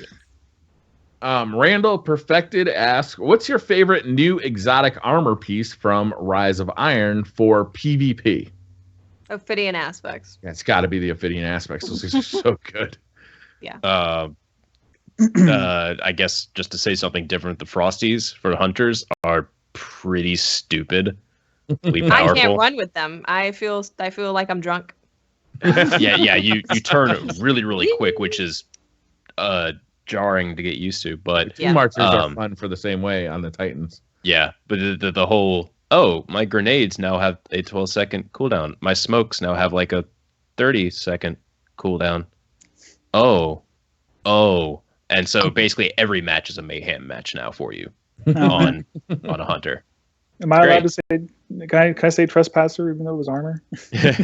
I agree with you. Yeah, we would all say trespasser. It's so much fun. Like I used trespasser in trials a few weeks ago, and it was the first one after Rise of Iron, and that or Plan C together against all the shotgunners coming at me was great. I used trespasser to get a lot of low health people, like when a grenade would hit a room and they're all these people that are absolute, and just trespasser. That's fun. That was a fun moment. Yeah. Whenever it hits, and then you just so stable. It was such a fun gun. The Ophidian aspects in the Plan C work super well together. I imagine. Because they do. they give you quick draw on that Plan C, so you can instantly melt Yeah. somebody with a Plan C from surprising distances. Here comes a Titan with a shotgun. Plan C. Yeah. Like instant though. It's like, I mean, the only thing is I'm thinking about, I have a scuff and I'm thinking about changing. I have like my right like trigger set to like res or reload, and I'm thinking about having it to switch weapons so I can aim while I switch weapons. That's what because I do. it's such a powerful combination. That's actually exactly what I do, Briar, and it is really cool. My left paddle is I switch weapons, and my right paddle I jump. Yeah, the Plan C, I would only use it for the Plan C because it's the only time I really feel like I need it. Like I don't have enough time to re-aim after I hit that switch weapons button. But god damn, with the Ophidian aspects, it's a powerful combination. I use a puppeteer and then jump and reload with crouch being on the thumbsticks, and it's really effective. So, did you guys see those new PlayStation Pro controllers that were announced? Yes, from like Razer and yes. What else? Razer's got 4 buttons on the back. Yes. And it's a wired controller. I don't know if you guys have ever had the like flaky wireless connection issue with a controller on the PlayStation. No. But Running it's a out of wired power, controller. I think everyone's had the connection issue. The issue that I'd be worried about with the Razer product is that it's a Razer product and it's subject to a complete crapshoot of quality control issues. I had a Sabretooth for the Xbox 360 and I actually really liked it. And it looks like a very similar product. Basically every single Razer product has the entire gamut of, man, I love this, to this thing literally fell apart on me in the first week I had it. My old Razer Naga mouse, I had one that lasted 4 years. The next one lasted I think 3 months. That's a big difference. Huge difference. So like I love some of Razer's products, but as for a controller, I'd be very skeptical about it. Very skeptical. PlayStation 4 controllers don't last that long as it is. Mm-hmm. True. So the price is about $280. I don't think the price has been announced yet. Has the price been announced? If so, that's really $280 for a controller. $280. What? Yeah, dude, you can get way. like 2 scuffs for that. Yeah. For that price. No, I just brought up a news report on it. MSRP cannot be 280 because that thing is like maybe Australian, maybe 280 Australian, but no, there's no way it'll be that price. There's 2 of them. There's another company. I can't remember the name of the other company. The other one has an Xbox 360 loadout or layout for the thumbstick. So if you like that better, that does not pass the wife test. 280 for a controller. I don't think that passes anybody. No, I don't think this is right. The website's not accurate. Okay. No kidding. Yeah, it's 280 Australian. Yeah. Yeah, we're not gonna. Detail asks, is paying real money to get resources like Glimmer, motes, weapon parts, non-marks purchases going too far? Yes. Yes. Definitely. Yes. Definitely too far. Most certainly. Turns into loot. Motes, strange coin, any of that. Yes. No. Jelly Belly 100. I think players should be able to earn the treasure boxes for completing content, raids, trials, etc. Agreed. Yeah. I mean, I agree. Yes, please. Yep. Most interesting Korean, cold water or room temperature? Depends on the setting. Are we bathing or drinking? That's what I want to know. Cold, okay, so it's ice water if it's flat water, and room temperature if it's bubbly. Sparkling. Carbonated, really? Bubbly. Most of the Yeah, time, I like to drink. I'm gonna go with cold water most of the time, unless it's like late at night and I need a sip of water. Yeah. Yeah, late at night, sip of water. I want room temperature. I don't want to be shocked with cold water when I wake up. Yeah, you're like, now I'm awake. Yeah, I'm gonna exactly. Go do stuff. Yeah.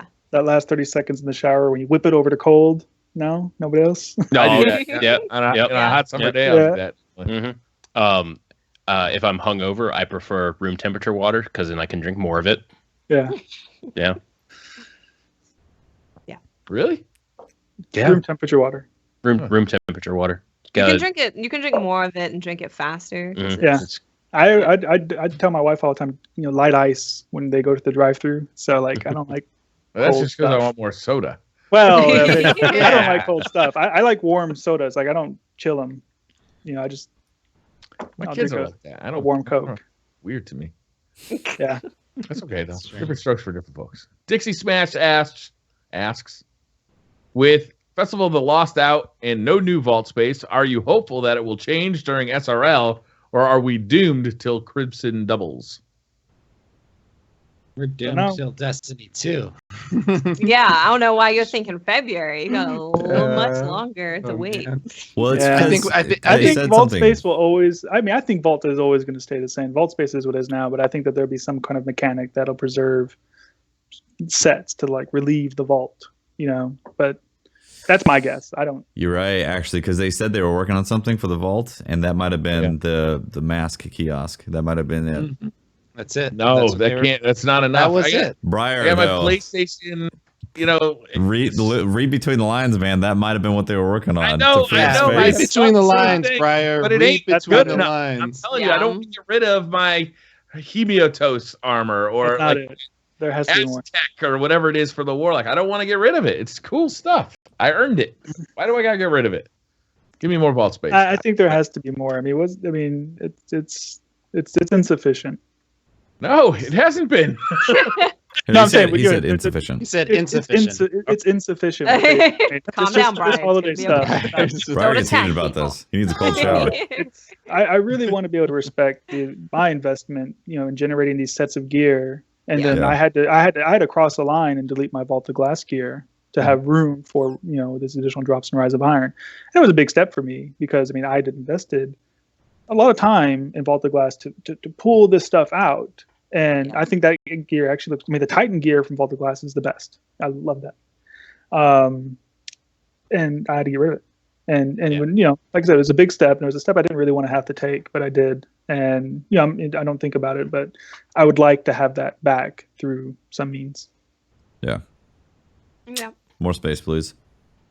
Yes. But brace for the fact that it might not happen ever. Ever. Yeah. Yeah. I'm gonna keep asking for it. I'm just gonna keep on them about it. Aaron Just delete W asks, everything but the Hawksaw, and then you'll be fine. with the walls come down rumor debunked for now, is there anywhere else you're looking for hidden secrets? Thank you for saying for now, because that catch is suspicious as fuck.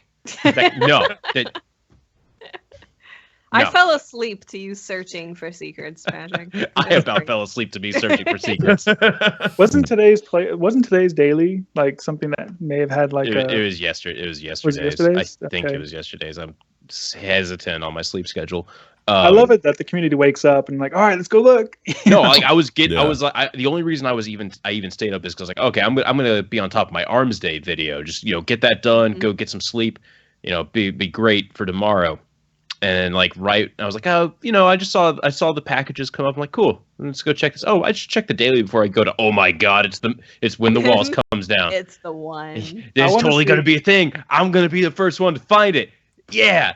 All my sleepless, like all me messing up my sleep schedule is gonna be worth it. I found nothing except just sadness. Sadness. Maybe you ether. just didn't find the thing. Maybe you failed and it's there. Yeah. No, we were pretty thorough just in my time, and then the Raid Secrets subreddit was pretty thorough in theirs. And there's like it feels like there could be something. There's some weird things that happen, like when when you're inside the catch, sometimes your director mark will go from like pointing you backwards outside the ship to forwards to the door to like go further into the catch. So something, it feels like there's something there. It's probably just time gated. Maybe it'll come in at a later date. Maybe it'll be like a Sparrow Racing League thing. Like, we don't know. But that catch is suspicious as hell, and they're going to do something with it. I'm calling it. They're going to do something with it. Yeah. Oh, I'd love to see the internal calculus people go through, and it's like, it's 3:30 in the morning. I'm so tired, but it's so close to turnover. I'm going to stay up half an hour more. You know what I mean? Like, so many people probably go through that moment every day of the week. It's like, oh, it's almost near turnover. All right, I'll stay up a little bit more. Yeah. Putty Mom asks, why do trials teams leave early when they win, causing a tied match?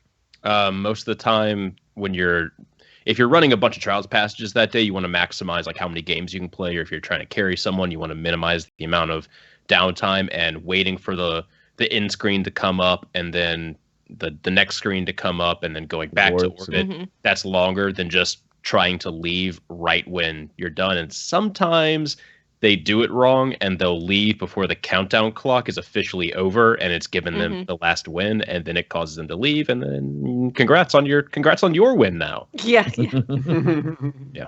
Yeah, this doesn't end up being a tie.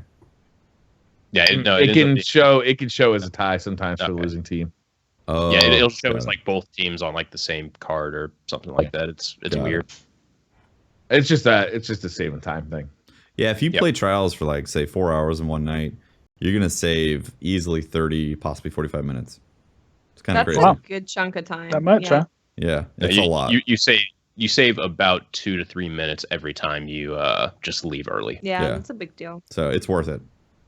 The problem though, if I had a big game, I want to see all the scores. I know. I want to see the rewards pop up. That's right. Well, we're adding the card to dim. So when you look at the mission and you see your card down there, you can click on it and get details on your plays. Oh my god! And then like I could make an API out for the stream, and then like be able to like just have that little thing. Yes. That'd be cool. Did you see I posted about this before. This guy wrote a feature that integrated with Twitch that gives you an overlay? Not an overlay.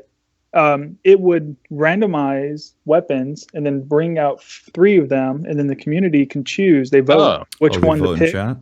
And then it gets picked and goes back. Cool. And then on the next death, it brings it over to his character. Then he has to equip it. And he has all this worked out where like it monitors a pixel on the screen that only shows up on the death screen. And it handles all the chat voting. Cool. And then, it randomizes it. And, one of the options is a random weapon, so it'll go back and just pull. Do you remember the name of that by chance? I can post it on Twitter. Okay, yeah, please do. I'd love to try to do that for some streams. Yeah, it's open source and it uses DIM, and it's not an easy setup. It's a very hacked thing. But the streamer that does it, he's a cool guy, and I'll tweet his information out to y'all. Yeah, cool. That's really cool. It's just another example of the community doing some really cool stuff. Yeah. Awesome. That's really cool. Mr. Aries, if you could pick one class and subclass to always use, what would it be? Gunslinger, Hunter. Night Stalker, Hunter. No one else? No one else? No one else? What? Wow. Stormcaller. I'm gonna go with. I love being my. I like playing a support role in games, and I really enjoy playing as a Titan. I like both my Titan bubble and also the Hunter, both Void. Hashtag Nurse Bear. He wants to help. I like to help. I like to help people. So I'd want my Titan over my Hunter though. That's a tough one. Honestly. Yeah, that's like Sophie's choice. I really can't decide. I'm just like really confused inside right now, trying to think. Yeah. You do seem to be having a crisis of identity. Lately. I'm gonna go Void Walker. Void Walker. Warlocks has always been my favorite. For real? Sweet cup and cake. Does I thought you'd be a Sparrow. Sunbreaker, Briar. He's lying. Hey, you can be a Stormcaller and have Blink. Come on. It's true. Join us. Yeah, let's give him everything. Why don't you just give him a melee that's really far away? Oh, wait. Uh-huh. Uh-huh. All right, I'm going to ask the next question so we don't get back on Warlock. Sweet Cup and Cake. Does Broomstick Sparrow make you excited for what they might have coming up for SRL? What Sparrow would you want? That's a good point. I would really like to see them just do different base models for Sparrows. Because we have really cool designs come out, but it's like it still looks like the same Sparrow as this You mean other the Sparrow. geometry? Watts? Right. Yeah. So I would love to see them just get really creative, get silly, and give us some different. You know, like stuff. Star Wars, where they have the races through the caverns, and they have different ships with like the pod racing. Yeah. I'm with Watts on that. If we had some Destiny pod racing with like really whacked out cool designs, I want to be able to dress up as Santa and have a sleigh. And that's what I want. I like that With a too. little That's ghost. I like it. Yeah. I wouldn't mind seeing them take, like they took the Galar wing from the community. I'd love to see some more weapon themed Sparrows. Like that's really fun. Thorn and Soros, all sorts of cool stuff. That would be really cool. Yeah. Have like the last word be like a Conestoga wagon. Cool. That'd Yeah, be I like to think. Because if you play a certain way, you would want to modify your ride, to be that way. I can definitely see something like that. That'd be interesting. Be We'll cool. see more customization come in Destiny 2 too. So maybe you could, give your Sparrow its own paint job or something like that. That'd be fun. That'd be cool. The You can go buy a Sparrow in the Bungie store and paint it. There you go.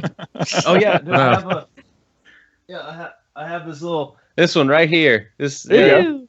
Yeah, I started building it and then it. Oh, It's go get your airbrush. No, I suck at building these things. Like there's so many tiny little parts now. It's just like I'm done. I got this far. It I looks make like a thing. model airplanes for hobbies, and so this is like my alley. I love those Nice. things. Alex asks, a lot of you listen to music while playing Destiny. So what are you jamming out to recently? Hawaiian roller coaster ride. It's every time with that. It's the best song for trials. I like to listen to the Spotify playlist. It's like EDM, but it's chilled beats, and it puts me in the frame of mind when I'm playing. I turn off the audio and everything, and I just listen to that. I actually don't like listening to music when I play video games. No? No, I really don't. I don't like it. There is a pretty good Stranger Things inspired playlist I use when nice. I program. So it's really like creepy ambient synth 80s. It's really really good, and it was actually made by a contributor to Dim. He made this cool. really neat soundtrack. It's a Spotify. Yeah, I'll put it on Twitter again. Yeah, it's Maybe you Spotify. can just put a link on him on my custom Dim Pope Bear. I will. edition. Listen to this while using Dim. Yeah. Nice. I listen to a lot of different music when I'm streaming. Like I'll have nights where it's a specific type.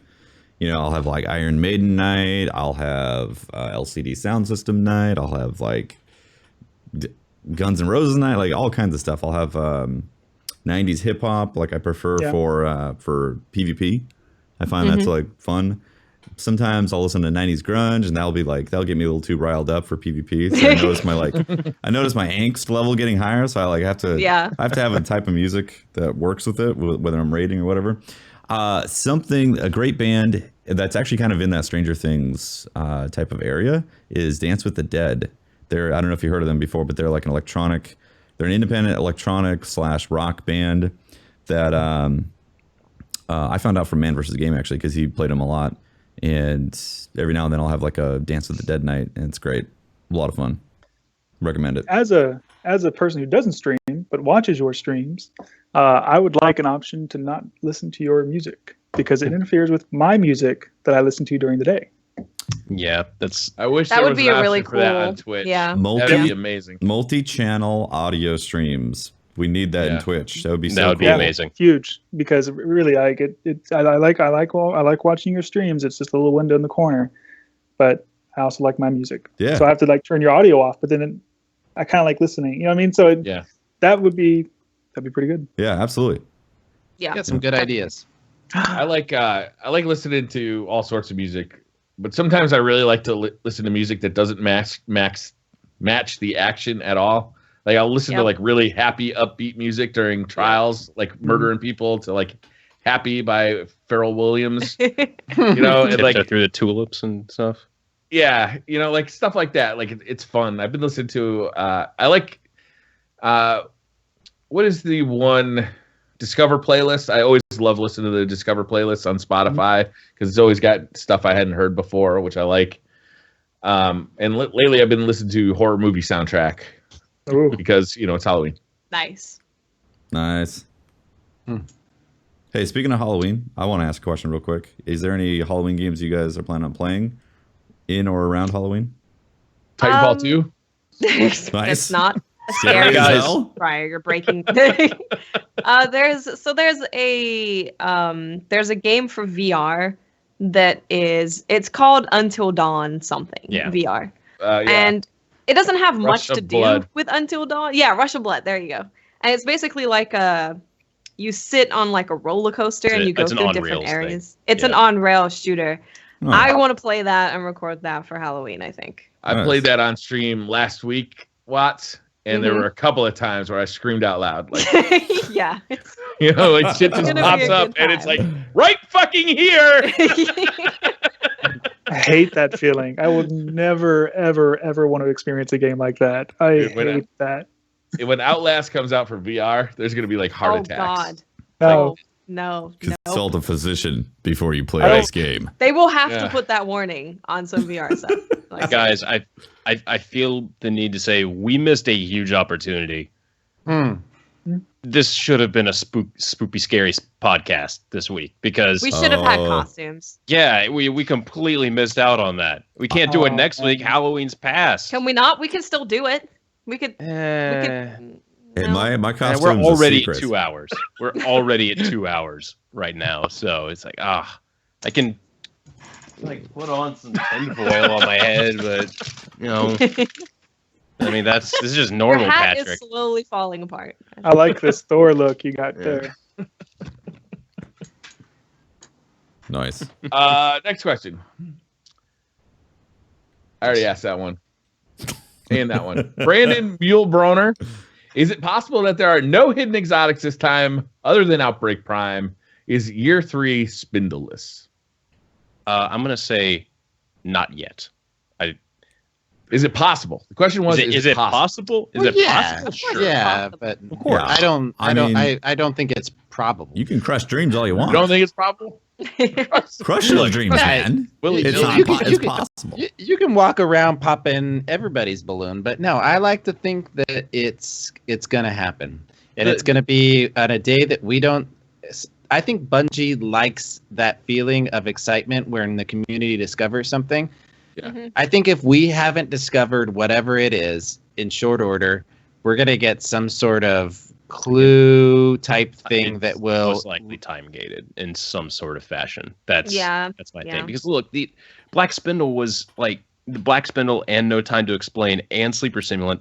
Well, Sleeper Simulant's I guess more akin to Outbreak Prime this time, but Outbreak or not whatever. They were there though, Patrick. No, but like they were there, but the success of those was so great that Bungie couldn't like not ignore that and be like, hey, people really like this. Let's put one of those in this at the very least. Yeah, but it was a really good one. Yeah, how long were they willing to wait on the Black Spindle? I mean, how long did that come out? When do you think Black that Spindle came out? It was like 15 days, I think, after, because it happened on my birthday, if I remember correctly. We are past that, Pat. We are way past that. We are way past that. So it's still possible. Maybe Bungie. Here's some conspiracy theories that maybe Bungie's like, man, the amount of content that we have just wasn't the same as Take King, and we're not gonna be able to carry people as long, so we're gonna have to drip feed it out a little bit longer. So we're gonna time gate it at slightly longer intervals. Yeah. I mean, so far every single week has had something new aside from that 1 week, which I still think they totally. Yeah, they should have put something there. But every single week has had like at least one new thing coming. And that'll probably continue until the end of December or end of Sparrow Racing League, and then we're going to be done. Or maybe it'll come after that. I don't know. But, I forgot what I was ranting about. We're not going to stop you. We're not going to stop you. Your opinion, man. Yeah. The red goes great with the room. they might do things like that, but Bungie, one thing that for me, what I think they tend to do is they don't tend to necessarily repeat, these things. I mean, look at Infection, how it turned into that ARG that was huge, right? Everyone's trying to contribute to that. I mean, I almost wrote a version of DIM because I have access to BNet. I was going to pull everybody's code for them, crunch it, and do it. I could have done it almost immediately. You know what I mean? Oh my goodness! Like I could have pushed that button and had all the information within an hour, but I didn't do it. I mean, I didn't want to steal it from the community because I loved watching everybody working together. Yeah. And so I felt like if we did something like that with DIM, it would be cheating. Because I've written ARGs before for my clan, and watching people work hard together on something that you've created is an amazing feeling. It really is. Sure. And I would like to see more things like that, where they create these ARG-like experiences where the community has to contribute to produce the next thing. And having Black Spindle as a door that was open that someone just happened to explore, and then it shot up Reddit, and then everyone found out about it. That's a cool experience. Let's have something different. And they did that with the ARG. So I'm not saying that's the only thing, but it was cool. I mean, it was really cool, and it led to Outbreak Prime, and that's I still haven't gotten mine, but it's a cool weapon from what I've seen, and so I don't know if there's anything personally from what I could tell, but they did do a really neat thing this year. Year 3. Yeah, they did. That was really, really cool. Yeah, I agree. Because I thought it was shut down, man. I thought it was shut down when the infection was done. I thought that was it. And I was kind of like, oh, Owl Sector, that was it? Just an emblem? And then, whoa, there's another thing. Go back and check again. And then it was just like, boom. It was huge. And so that was just a great fake and then a fade. And then it exploded. It was a really fun experience. It was very good. Spooky Adam Condra. Boneless wings or bone-in wings? Bone-in. Bone-in. Boneless. Savage. Bone-in. I think you lose flavor anytime you remove chicken from bone. It's just not natural. I'm like 4 beers in. I don't care. Well, you might as well be eating chicken fingers then, damn it. Also, ranch and blue cheese sauce. I feel you on that. I feel you. No, man, you gotta get them from, the lemon chicken, like the different flavors, the barbecue. You got to be able to rip it up, suck it off the bone. I mean, that's part of it. If you like the ritual and the opera of eating a bone-in buffalo wing, that's amazing. That's great. I'm happy for you. The flavor. Yeah, well, that's part of the process. That's like getting ribs. That's like getting boneless ribs. I mean, what's the point? Might as well go get a McRib. Yes, I mean it's called a shredded pork sandwich, and I loved it. Why don't they just why don't they just sell you like a little cocking gun that's got meat in it, and you just go into your mouth? I mean, is that available? Deal. Where do I buy it? Can I get that in my local produce market? Easy cheese, easy meat. You just kind of spray it. Patrick, are you gonna let him desecrate meat like this? Come on. He hasn't insulted Nashville hot chicken in any way, so unless you're like, I enjoy going to KFC to get the Nashville hot chicken, then we're gonna have words. Other than that, dude, I can't knock them. Is that a restaurant? Natural hot chicken? Nashville hot chicken. Breyer's gonna. Oh no, Breyer, you're gonna get it. That's like there's a particular restaurant in Nashville that serves this super hot chicken. Fried chicken. You know what? Hot chicken? Patrick, I got to be honest with you. I mean, nobody cares about Nashville hot chicken. All right. If it's not in my local town, curious. I just never heard. I never heard of it either. I'm trying to get him right up. I'm trying to get him fired up. Come on, podcast. Is that what kind of chicken do you like? Near Graceland or something? Yeah, I mean, is that your church, your temple? Do you pray? All right, this has been the 5th Chicken? Destiny Community Podcast. I gotta get a baseball bat and a couple of plane tickets to go visit all these guys. We'll see you all next week. That's great. Donut Witch asks, "What do you do to avoid turn games turning games into a chore since you work on them all the time. Oh yeah, not me. I feel like having time away from streaming or recording something and just enjoying a game every now and then is really important to still keep that experience of just being a gamer and not being like, oh, I'm going to play this and record this and do it this way because I'm going to make a YouTube video, or I'm going to play this game while talking to chat the entire time. I think it's important, even if it's just a little bit of a game that you experience for yourself and by yourself. That's what I tend to do when I get a game that I've been looking forward to for a really long time. I'm like, okay, let me have a couple of hours where it's just, I'm just playing. It is very odd to actually, since like every time I play a video game, I feel like I have to be recording it for some other purpose. It's very odd to just actually sit there and not have recording software going, not like just to play a game for the sake of playing the game, because the past 2 going on 3 years now has been I need to be doing something when playing the game instead of enjoying the game. It is very difficult to do it. I think with Destiny, it's like I have that mindset of doing in there, but with any other video game, I'm able to just like, I'm just gonna go play this, because I've kind of made the separation of Destiny is kind of like a work thing that I enjoy doing a lot. Other games aren't. They're just games. I have separate spaces too. The living room, I don't have any recording stuff set up down there, so I'll play some Destiny down there, or I'll play any other game. But when I'm in the office, it does feel more like work. But even here, like sometimes I'll just log on Saturday morning and play a couple Trials cards with friends and just chat the whole time. No recording, no streaming. Just I think it's important to have offline, like not work time. Yeah, for sure. Yeah. No, I agree. Yeah, every now and then I'll be like streaming a different game, and then it'll be fun enough to where I'm just like, I have to play this offline too. Yeah. Where that happens every now and then. Yeah. Streaming is not for me, so I sit down and play Destiny when I like it. The chat knows my answer to this. You're a casual player. I'm making some people really drunk in chat. Every time I say that, they've been drinking, and so they asked me to stop saying it, so because they're hammered right now. So, what's your favorite kind of dating, Pope? What dating? Dating? Like as in? Oh yeah, well usually casual dating. What's your favorite kind of hardcore? What's your favorite kind of dress? Yeah, I like to dress down. I'd say I even dress casually. Yeah.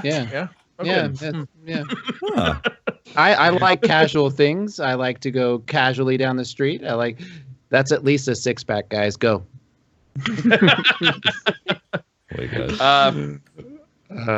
Ben Rear 526 for toilet paper, crumpled or folded? Crumpled? What? It's always when you wipe? When you Yeah. wipe. Like do you like crumble it up or do you fold it? Crumbled.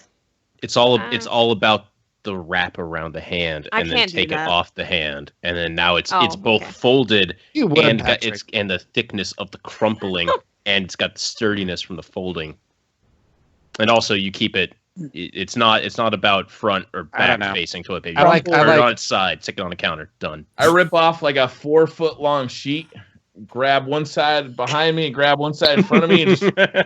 That's the real way to do Conveyor it. belt. Conveyor belt. The problem is crumpled Back is and forth. inefficient. Crumpled is an inefficient usage of surface area, so that's just you don't do it that way. All right, It's screw bad. this. There I you use go. a bidet, so you guys know. There you go. That's the real answer. That's the. I drag my ass across the floor like a dog. Toilet paper is expensive. Who's got time for that? No one's got time for that. Have kids. to So figure that's out what how the much you carpet's go for. through. B-Lore, you guys want an Outbreak Prime for PvP, but wouldn't you agree that Trials of Osiris weapons are just that? Even better since they're legendary. No. The Trials of Osiris weapons for the past 2 years they've been good. Some of them have been good. There've been some gems in there, but there's never like a oh my god, it's more about the quest to work towards it. Exactly. Than the actual weapon itself. I want a really hard PvP quest, and that's what I would love to have, but it will never happen. Never. It's Thorn hard. used to be it. You got to Thorn think. used to be it. The end game loot in PvP is pretty much off limits to me. I mean, I'll never get it, and it's not because of time or it's just ability. I mean, I'm not going to be able to necessarily get to the lighthouse in the same way that other people will. The Outbreak Prime quest. I mean, that's pretty available. Try the Thorn. I mean, eventually it'll be available if you turn in enough bounties. I mean, I still haven't gotten that one. So for me, a PvP quest, it is as unavailable to me as some people feel about the Double Ghost. And so I would not. I mean, if it was in the game, I really wouldn't care. It's just that it would be unavailable content to me. That's how some people feel about the chaperone, things like that. It's just basically I don't have it. Yeah. The impossible quest. People Getting are last still word working on their kills. chaperone. I'm not going to get last word kills. That's true. Chaperone was pretty difficult for But I think a lot of people. We've all heard from you guys in one way or another, but that not getting everything in the game is okay, right? There should be stuff that.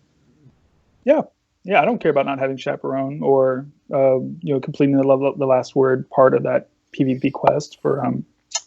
I mean, if it wasn't okay, then I mean, Tefty and I would have a point. There would be a position for our class action lawsuit. I mean, Blue Ghost, Flaming Heads. That my life has not been fulfilled without it. In my, it's just. But it has been affected. It's a reason for me to watch your streams, though. Because I do enjoy watching people who have cool things that they've earned, and I don't have necessarily the Trials Pulse, or but it's fun seeing other people play with those. That's why I enjoy watching some streams for that reason. The part of the game that I don't participate in, I can watch. Yeah, for sure. So, is that content available? Not for me to play, but I get to watch your experience. Voyeurism, I love it. It's all I got. No, I agree. I agree with you. That's where I'm at right now. It's fun watching YouTube videos and cool things. I mean, that's great. It's perfect. I don't know how I feel about like a really difficult PvP quest. I don't know. Like on one end, we've had them.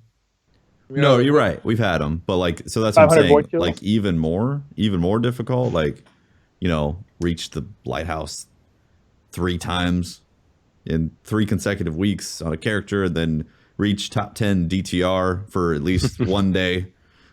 You know what I mean? I think it's more.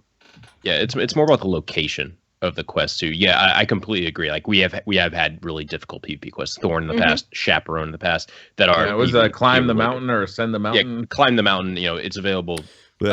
Chaperone was very difficult when the Taken King came out. No, it was very difficult. Yeah, I think it's more about where you get the quest from, because like the Outbreak Prime is from an in-game activity, right? And then like Touch of Malice was from the raid, an in-game activity. There's never been, as far as I can remember, a quest that you get from the in-game PvP activity. Like maybe going to the lighthouse would get you. Allow you to start a quest that could be completed in normal PvP, through some sort of thing like that. But just mainly having, or it could be from Iron Banner, getting to rank 5 would, it would be some sort of event that was an in-game PvP activity that would allow you to get a quest. I know it's just one of those things where, most people don't care about it. But as a primarily I love PvP. It'd be really cool if the in-game activity that I enjoy playing also had some sort of exotic associated with it. And I know that we may never get it too. Which even if it was an exotic ghost that like looked really cool, I'll take it. Kitty coat. I mean, with that's pretty cool. I mean, it's cool. It is cool. There's not many websites that are dedicated to raid runs, but there's Destiny Trials Report. I mean, Trials. I mean, it's pretty elite. It's a class of its own, and I cannot compare Trials to the raid in the sense that, they're end game. The difficulty tier on Trials to me is much higher than it is on the raid. Raid is, it's a mechanical team organization event, but that head-to-head PvP engagement, it is difficult and it's frustrating, and it's frustrating on a personal level to me than it would be not being able to necessarily complete a raid, which you can eventually do once you understand mechanics. If you can do the dance, you can complete the raid. Yeah. There is no dance I can do to get to the lighthouse. To me, getting to the lighthouse and having that mark on trials report, that is to me much higher than a raid clear. Mm-hmm. In terms of end game, they're just I don't see them as being necessarily the same thing. Not an That's order fair. of magnitude, but I don't see them as equivalent. You're doing something pretty amazing finishing trials and doing it repeatedly. And then you're taking people. And then you're taking your parents on a trials run. And I'm like, oh my Has God, Kraken how actually- bad am I has- this? Did he get his parents, or was it only that one stream?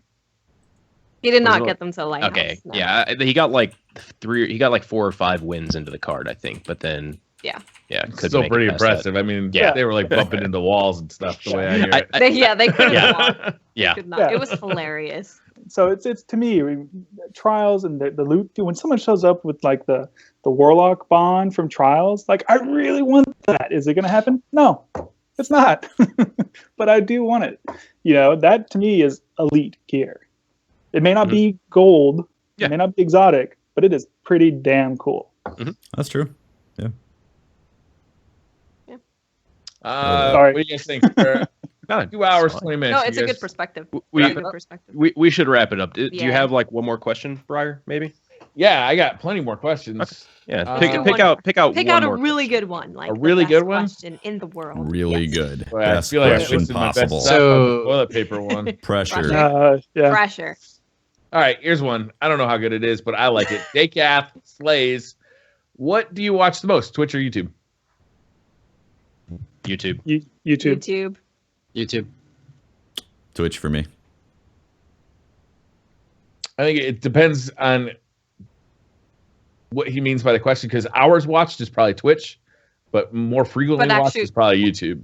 Yeah, like I'll have Twitch on in the background a lot, but YouTube, like I actually will sit down and watch a video. So Yeah, it's kind of different. I might open up the YouTube app 2 or 3 times during the day, but Twitch is like, I'll open it with the intention of, it being on for a while. So it's a kind of a different thing, really. Right.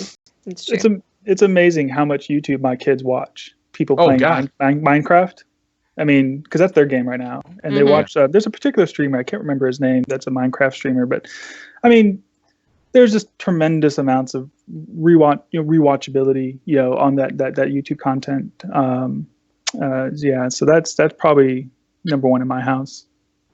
Minecraft is an amazing game because there's so many sub games in it. There's so many mini games in Yeah. it. That it's like it can be, even though it looks like Minecraft to somebody who's uninitiated, Yeah. it's like there's 400 different games that guy could be playing on that thing.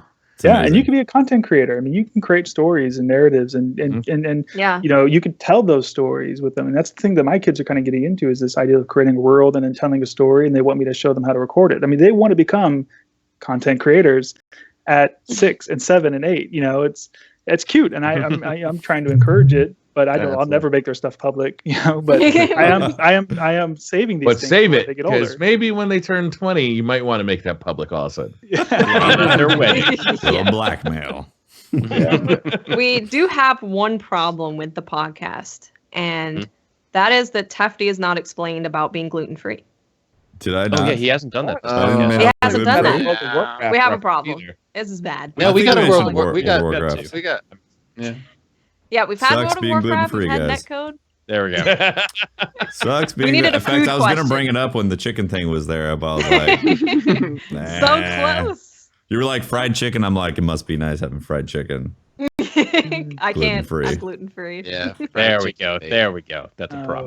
Now we are complete. We're good. All right, cool. All right. Well, we've been going on for quite a while. I figure like we need to start doing our sign-offs. Thank you for watching, everyone. It's been Patrick Casey. You can find me at Holtzmann_YT on Twitter, and you'll find all the links there. Yeah. I'm Briar Rabbit. You can find me on Twitter at the Briar Rabbit. You can find me on Twitch by looking up Briar Rabbit, or on YouTube on the Briar Rabbit channel. I'm Tefty Teft. You can talk to me at Teft on Twitter. Follow me on twitch.tv/Tefty Teft, and my YouTube channel as well, Tefty Teft. Search for stuff like that. Yeah. And I'm Miss 5000 Watts. You can find me on Twitter, YouTube, and Twitch at Miss 5000 Watts. Yeah. And this has been Pope Bear. You can always find me on Twitter at Pope Bear, and hanging out in these guys Twitch rooms. So yeah, your turn, Rick. Oh, cool. Thanks. Well, I'm Goose, and you can find Destiny Item Manager at This Is Dim on Twitter. Look forward to seeing you guys there. Awesome. I got a question Thank also you. before we sign off. Finally, just one more thing. Okay. Rick, if we wanted to support Dim, how would we do that again? Because I feel like we didn't. I just real quick. Sure. Yeah. If you go in the top of the app, there's a support dim link, and if you click on that, there'll be a pop-up that shows a PayPal link, and if you can click on that, you can give us a tip. Awesome.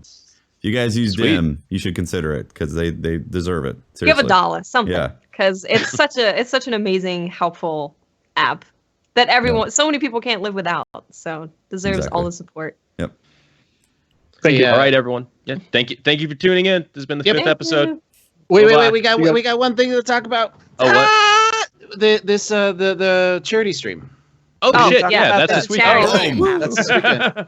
Wow. So the Dames of Destiny put on their annual charity live stream for breast cancer research. That's going on this Saturday and Sunday, the 29th and 30th.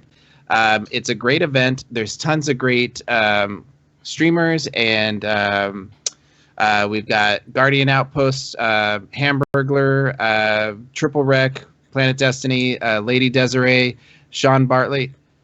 Destiny Community Podcast. We're going to be on Sunday from 2 to 4 p.m. Eastern Standard Time. And you see Cosmo is in the Twitch chat right now. He's going to be joining us. Mm-hmm. And we're going to be pub stomping, man. So let's go.